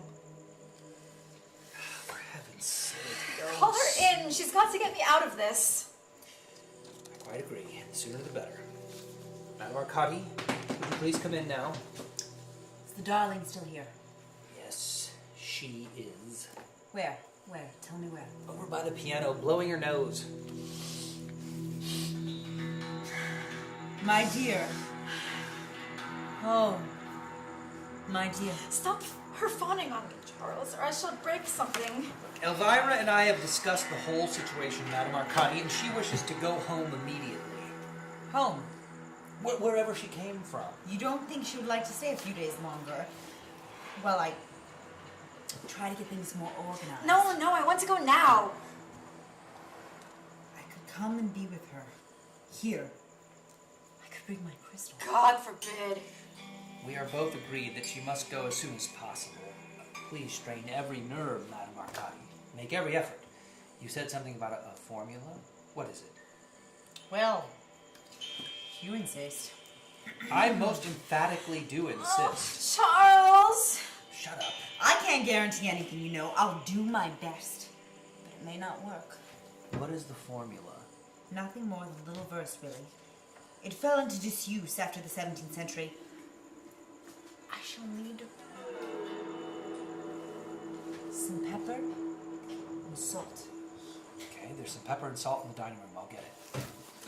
We ought, of course, to have some Shakespeare's wort and a frog or two, but I think I can manage without. You won't be frightened, dear, will you? It's absolutely painless. Here, will this be enough? Oh, yes. I only need a little. Put it on the table, please. Now then, let me see. Ah, yes. Where did my glasses go? There we are. Sprinkle it, will you? Just as soup con, there right in the middle. There we are. This is going to be a flop, I can tell you that here and now. Now, if you snapdragons out of that verse. Voss. That's good chap. Merlin does this sort of thing at parties and bores all of us stiff with it. Only he always uses blackthorn and a great deal of whimsy.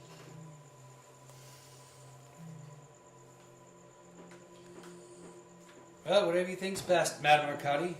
Now then, the gramophone, in the old days, of course, they used a zither or reed pipes.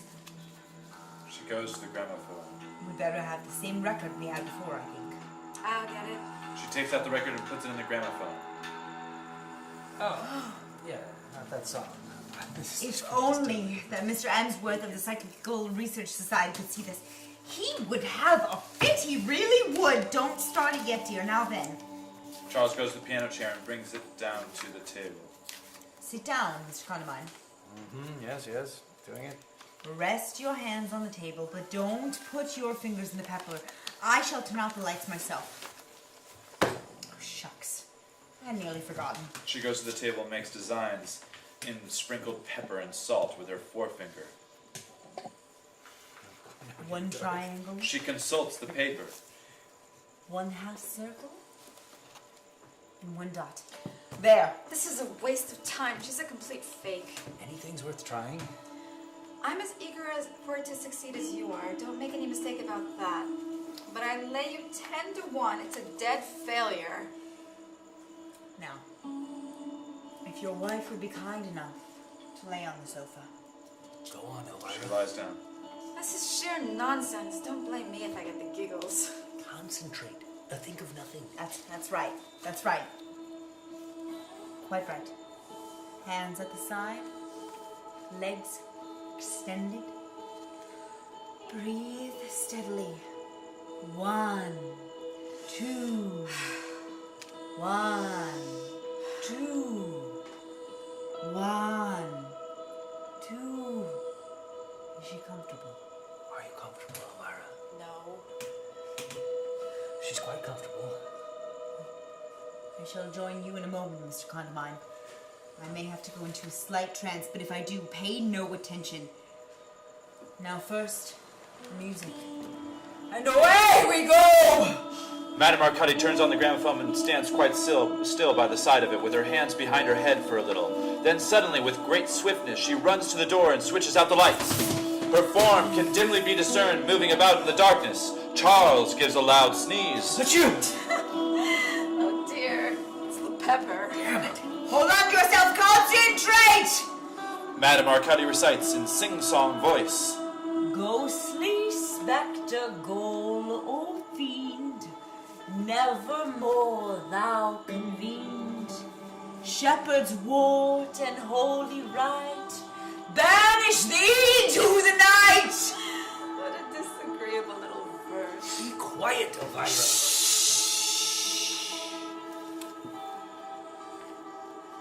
Is there anyone there?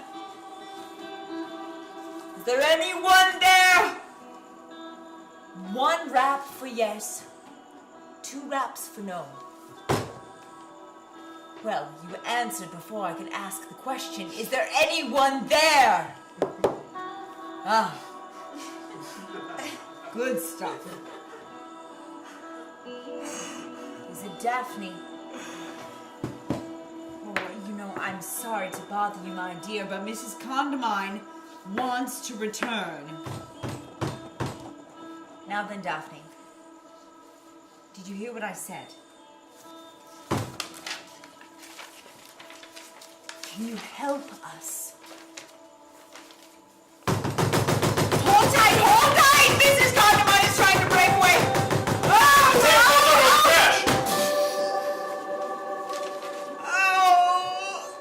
Charles. Oh, what's the matter, Madame Arcati? Are you hurt? The lights turn on. What on earth's happening? Madame Arcati is lying on the floor. Are you hurt, Madame Arcati? Charles hurriedly lifts her up, shaking Are you her. hurt? She's in one of her damn trances again, and I'm here as much as I ever was. For God's sake, wake up! Wake up! Wake up! Leave her alone. She's having a whale of a time. If I ever do get back, I'll strangle that bloody little Daphne. Wake up! What happened? Nothing. Nothing at all happened. Oh, yes. Yes, it did. I know something happened. You fell over. That's all that happened. Is she still here? Of course she is. Something must have gone wrong. Make her do it properly. I'm sick of being messed about like this. She's doing her best. She's doing her best. Be quiet, Elvira. Something happened. I sensed it in my trance. I felt it. It shivered through me. Suddenly, the window curtains blow out almost straight onto, and Ruth walks into the room. She is still wearing the brightly colored clothes in which we last saw her, but now they are entirely gray. So is her hair and her skin. Once and for all, Charles, what the hell does this mean? The light fades. End scene. Where's God, that was Ruth? so heavy. Is Ruth still here? Ruth was in the bathroom getting ready. Ruth! Ruth! Is she gonna be all gray? Ruth! That'd be impressive. Ralph? That would be impressive. Getting Just into committed, character for a totally. reading, yeah. For the last Somebody check on her. Imagine if she actually is dead, and then we... Oh wow, that's so funny. Joke about it. Then it turned into a horror play. That would get very odd. And it all happened on Wait, should I Love just- Stream. Yeah, Wasn't due that- to technical was that- difficulties speech. Sorry, we're having some minor technical difficulties. One of our actresses is not ready, so but she will be coming shortly. So don't worry, we'll be right back and stay with us. Cue some music. Ow. Yeah! How about the Australian sponsor? Can we have a word from the Australian? She does a great Australian Really? accent. Oh yeah, she really does.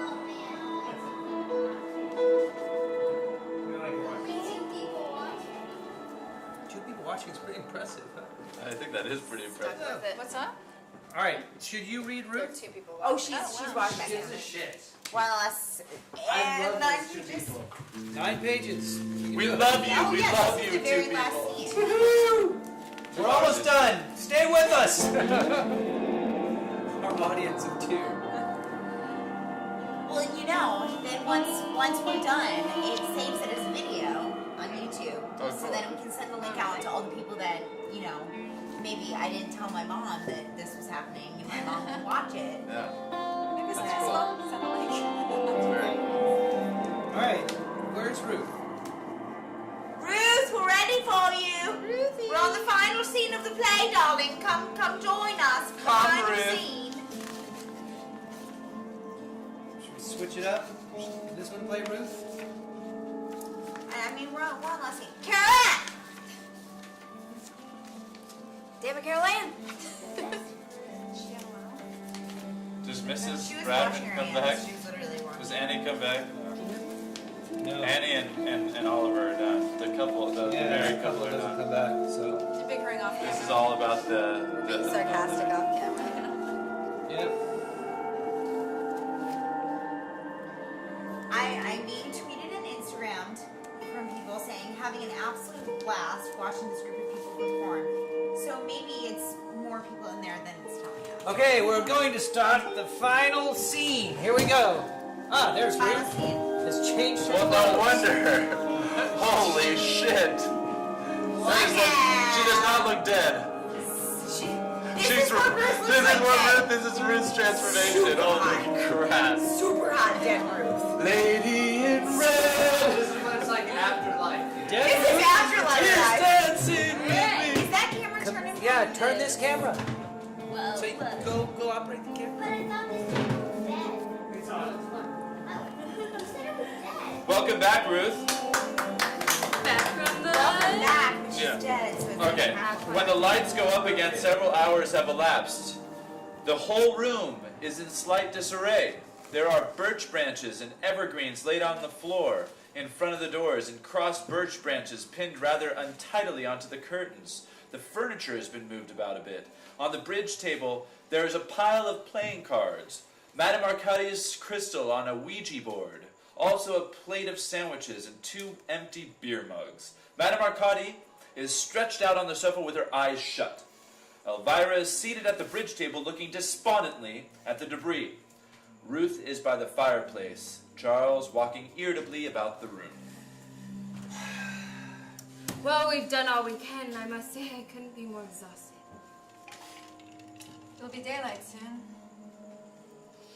The clock strikes 5 very slowly. The clock's always irritated me. It strikes far too slowly. It was a wedding present from Uncle Walter. Who's Uncle Walter? Elvira's Uncle Walter. Well, all I can say is he might have chosen something a little more decorative. If that really were all you could say, Ruth, I'm sure it would be a great comfort to us all. You can be as rude as you like, Elvira. I don't mind a bit. As a matter of fact, I should be extremely surprised if you weren't. Why? The reply to that is really too obvious. Look, I wish you two would stop bickering for 1 minute. This is quite definitely one of the most frustrating nights I've ever spent. The reply to that is pretty obvious, too. I'm sure I don't know what you mean. Skip it. Now listen to me, Elvira. If you and I have got to stay together indefinitely in this house, and it looks unpleasantly likely, we had better come to some sort of an arrangement. What sort of an arrangement? You're not going to stay indefinitely in this house. With you, then, we shall have to be with you. I don't see why. Why don't you take a cottage somewhere, the two of you? You called us back. I've already explained until I'm black in the face that I did nothing of the sort. I didn't Madame call- Arcadi said you did. Well, Madame Arcadi is a muddling old fool. I could have told you that in the first place. I think you're behaving very shabbily, Charles. I don't see what I've done. We have all agreed that, as Elvira and I are dead, that it would be both right and proper for us to dematerialize again as soon as possible. That, I admit.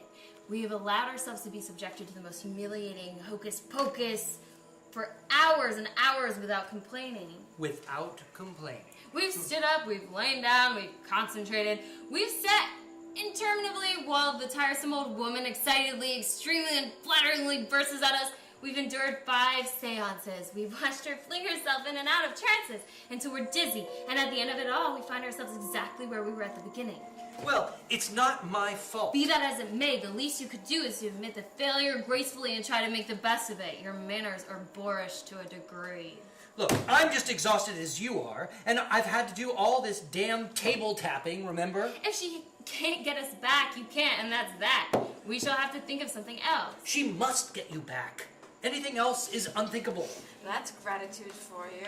Gratitude? Yes, for all the years we've been devoted to you, you ought to be ashamed. What about all the years I've devoted to you? Nonsense. We've waited on you hand and foot, haven't we, Ruth? You're exceedingly selfish and always were. Well, in that case, I fail to see why you were both so anxious to get back to me. You called us back, and you've done nothing but try to get rid of us ever since we came, hasn't he, Madame? He certainly has. And now, owing to your idiotic insufficiency, we find ourselves in the most mortifying position. We're neither fish, flesh, nor fowl, nor whatever it is. Good red herring. It can't be. Well, why don't you do something about it? Why don't you go back on your own? We can't. You know perfectly well we can't. Isn't there anybody on the other side who can help you? How do I know? I've only been here a few days. Ask Elvira. I've already told you that's no good. If you got Cagliostro, Mesmer, Merlin, Gilderetz, and the Black Douglas in a row, they couldn't do a thing. The impetus has got to come from here. Perhaps darling Charles doesn't want us to go quite enough. Well, I certainly do. Well, you must have a very weak will then. I always suspected it. It's no use arguing anymore. Wake up, Madame Arcadi. Oh, not another seance. Oh. Please, not another seance. Please, wake up, Madame Shake Arcadi. her. It might upset her. I don't care if it kills her. Please, wake up, Madame Arcadi. What time is it? It's 5:10. What time did I go off? Over an hour ago. Curious. Very curious. Forgive me for a moment. I must just make a note of that for my diary. Are they still here? Yes. How disappointing. Have you any suggestions? We mustn't give up hope. Chin up! Never give in. That is my motto. This schoolgirl phraseology is driving me mad. Now then. Now then what? What do you say we have another seance and really put our shoulders to the wheel? Make it a real rouser. For God's sake, not another seance. I might be able to materialize a trumpet if I tried hard enough. Better than nothing, you know. I feel as fit as a fiddle after my rest. I don't care if she materializes a whole symphony. Orchestra. I implore you not to let her have another seance. Well, look, don't you think, Madame Arcadi, that perhaps we've had enough seances? I mean, after all, they haven't achieved much, have they? Rome wasn't built in a day, Mr. Condamine. I know it wasn't, but the ladies are bitching like fucking crazy and... Well they then, won't shut cheer the up, away with melancholy. Okay, now listen, Madame Arcadi, before you go off into another further trances, I really think we ought to discuss the situation a little. Good. An excellent idea. And while we're doing it, I shall have another of those delicious sandwiches. I'm hungry as a hunter. You want some beer? No, thank you. Better not. Well, all right, fine. Don't have any beer. I think I'll have a small whiskey and soda. Make it a double and enjoy yourself. All right, I will. Charles goes to the drinks table and mixes himself a whiskey and soda.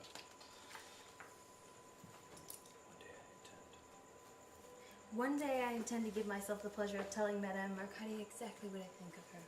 She's been doing her best. Are the girls getting despondent? I'm afraid they are, rather. Well, we'll win through yet. Don't be downhearted. If we're not very careful, she'll materialize a hockey team. Now then, Mr. Candamine, the discussion. Fire away. Okay, well, my wives and I have been talking it over, and they are both absolutely convinced that I, somehow or other, called them back. Very natural. Yeah, and I am equally convinced that I did not. Love is a very strong psychic force, Mr. Condamine. It can work untold miracles. A true love call can encompass the entire universe. A true love call, yeah. I'm sure it can, but I confess to you that frankly, although my affection for both Elvira and Ruth is of the warmest affection, I cannot truthfully feel that it would come under the heading that you describe. I should just think not indeed. You may not know your own strength, Mr. Condom. I did not call them back, either consciously or subconsciously. But, Mr. Condom, that is my final word on the subject. Neither of them could have appeared unless there had been somebody, a psychic subject in the house, who wished for them. Well, it wasn't me. Perhaps it was Dr. Bradman. I never knew he cared. Are you sure? Are you really sure? Absolutely positive. Great Scott, I believe we've been barking up the wrong tree. How do you mean? The Sudbury case. I don't understand. There's no reason why you should. It was before your day. I wonder. Oh, I wonder. What was the Sudbury case? I wish you'd explain. It was this case that made me famous, Mr. Condamine. It was what you might describe in theatrical parlance as my first smash hit. I had letters from all over the world, especially India. Wow. What did you do? I dematerialized old Lady Sudbury after she had been finally entrenched in the private chapel for over 17 years. How? Can you remember how? Chance. A fluke. I happened on it by the merest coincidence. What fluke? What was it? Wait. All in good time. Now. Let me see. Who was in the house during our first seance? Only the Bradmans, Ruth and me and yourself. Ah, yes, to be sure, but the Bradmans, they were not here last night, were they? No. Quickly, my crystal. Here you go, here. Damn the thing. Damn it, it's cloudy again! Oh, that's better. It's there again. It's there. I'm beginning to understand. I wish I was. What's there again? A bandage. White bandage. Hold on to a white bandage. I haven't got a white bandage. Sorry.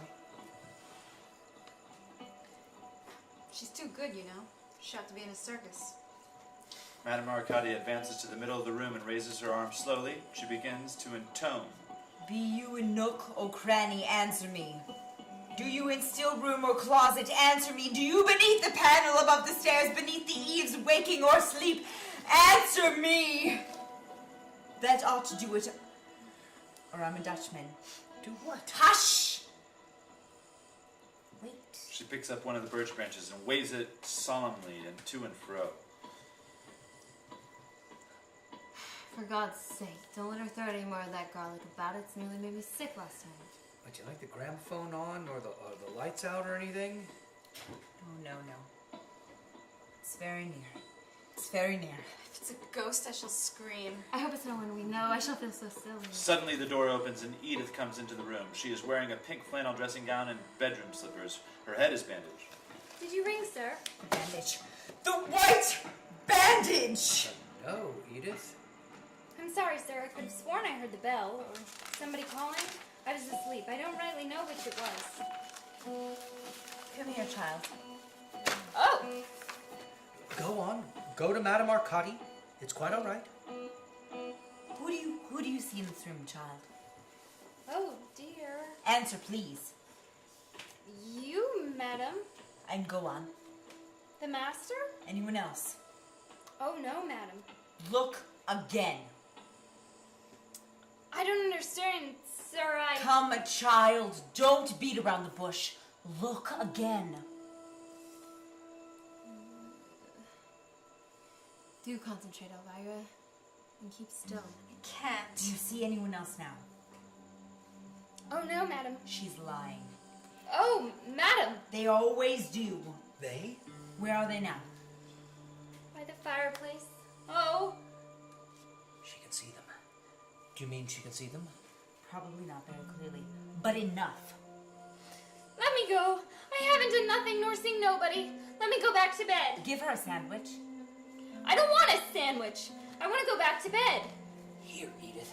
Nonsense. A big, healthy girl like you saying no to a delicious sandwich. I've never heard such a thing. Sit down. Please, sir, Please do as Madame Arcadi says, Edith. I haven't done nothing wrong. It's all right. Nobody said you had. If she's been all the cause of this unpleasantness, I'll give her a week's notice tomorrow. You may not be here tomorrow. Look at me, Edith. Look at me, Edith. Edith, look at me. Look at me, Edith. Cuckoo. Cuckoo. Dear, what's the matter with Cuckoo. her? Is she barking? Here, Edith. This is my finger. Look. Look. Have you ever seen such a long, long finger? Look now, it's on the right. Use good. Look now, it's on the left. Look now, it's on the right. Backwards and forwards, backwards and forwards. See very quietly, backwards and forwards. Tick tock, tick tock, tick tock, tick Mouse tock. ran up the clock. Tick tock, tick tock. Be quiet, you ruin everything. She whistles a little tune close to Edith's face, and she snaps her fingers. Edith looks stolidly in front of her without flinching. Madame Arcadi stands back. Well, so far so good. She's off all right. Off? She's a natural, just the same as the supper case. It really is the most amusing coincidence. Now then, would you ask your wives to stand close together, please? Where? Over there by you. Elvira? Ruth? I resent being ordered around like this. I don't like this at all. I don't like any of it. Bitches, I'm Feel afraid I peculiar. must insist. It would serve you right if we flatly refused to do anything at all.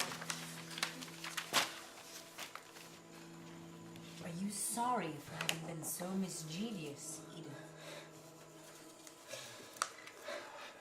Oh, yes, madam. Edith, you know what you have to do now. Yes? Do I? Oh, yes, ma'am. I believe it's going to work, whatever it is. Oh, Charles. Shh. This is goodbye, Charles. Tell her to stop for a minute. There's something I want to say before I go. You should have thought of that before now. It's too late now. Of all the mean, ungracious... Charles, listen a moment. Light! Madame Arcadi rushes to the door and switches off the lights. In the dark, Edith is singing always in a very high Cockney voice. I saw Captain Bracegirdle again, Charles, several times. I went to the 400 with him twice while you were in Nottingham, and I must say I couldn't have enjoyed it more. You bitch! Don't think you're getting rid of us quite so easily, my dear. You may not be able to see us, but we shall be here, all right? I consider that you have behaved atrociously over the whole miserable business, and I should like to stay here now. Her voice fades into a whisper and then disappears altogether. Splendid! Hurrah! Hurrah! We've done it! That's quite enough singing for the moment, dear Edith. That's quite enough. Oh, God, shall I put on the lights? No, I will. Charles pulls the curtains and daylight floods into the room. Ruth and Elvira have disappeared. Edith is still sitting on the chair. Yes, They've gone. I think we've pulled it off this time. They've really gone. You'd better wake her up, hadn't you? She might bring them back. Wake up, child! Good heavens, where am I? It's all right, Edith. You can go back to bed now. Why, it's morning.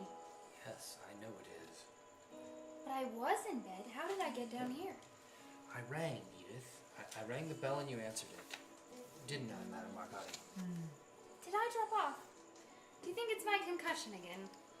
Oh, dear. Off you go, Edith, and thank you very much. Thank you very much indeed. Oh, sir, whatever for? Oh, sir. She bolts from the room. Wow. What on earth did she mean by that? Oh, golly. What a night. Oh, I'm ready to drop in my tracks. Yeah, would you like to stay here? There's a spare room, you know. No, thank you. Each to his own nest. I'll petty home in a jiffy. It's only 7 miles. I'm grateful to you, Madame Arcadi. I don't know what arrangements you generally make, but I trust you will send in your account in due course. Good heavens, Mr. Condamine. It was a pleasure. I wouldn't dream of such things. But really, I feel that these trances... I enjoy them, cost Mr. you. Condamine, thoroughly. I always have since a child. Well, perhaps you'd give me the pleasure of lunching with me one day soon. Well, when you come back, I should be so delighted. Come back? Take my advice, Mr. Condamine. Go away immediately. But, Madame Arcadi, you don't mean that... This must be an unhappy house for you. All of these memories. Both grave and gay in every corner. Also what?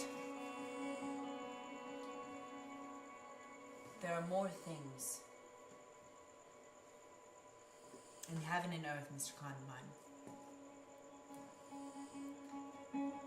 Just go pack your traps and leave as soon as possible. Do you mean they may still be here? Quien sabe, as the Spanish say. She collects her bag and her crystal. Oh, I wonder. I'll follow your advice, Madame Arcadi. Thank you again. Goodbye, Mr. Condamine. It's been fascinating. From first to last, fascinating. Do you mind if I take just one more sandwich to munch for my way home? Well, by all means, take a cannoli if you'd like. I shall. Don't trouble. I can find my way. Cheerio. Cheerio. Good hunting, sir. Charles watches her into the hall and then comes back into the room. He prowls about for a moment as though he were not sure that he was alone. Ruth? Elvira? I know damn well you're there. I just want to tell you that I'm going away, so there's no point in your hanging about any longer. I'm going a long way away, somewhere I don't believe you'll be able to follow me. In spite of what Elvira said, I don't think spirits can travel over water. Is that clear, my darlings? You said in one of your more acid moments, Ruth, that I'd been hag-ridden all my life. Well, how right you were. But now I'm free, Ruth dear. Not only of Mother and Elvira and Mrs. Winthrop Llewellyn, but free of you too. And I should like to take this farewell opportunity of saying I'm enjoying it immensely. A vase crashes into the fireplace. Alas! I thought so silly Elvira to imagine I didn't know all about you and Captain Bracegirdle. I did. But you didn't know was that I was extremely attached to Paula Westlake at the time. The clock strikes 16 viciously and very quickly. Okay, I was reasonably faithful to you, Ruth, but I doubt that it was lasted much longer. You were becoming increasingly domineering, you know, and there's nothing more off-putting than domineering, is there?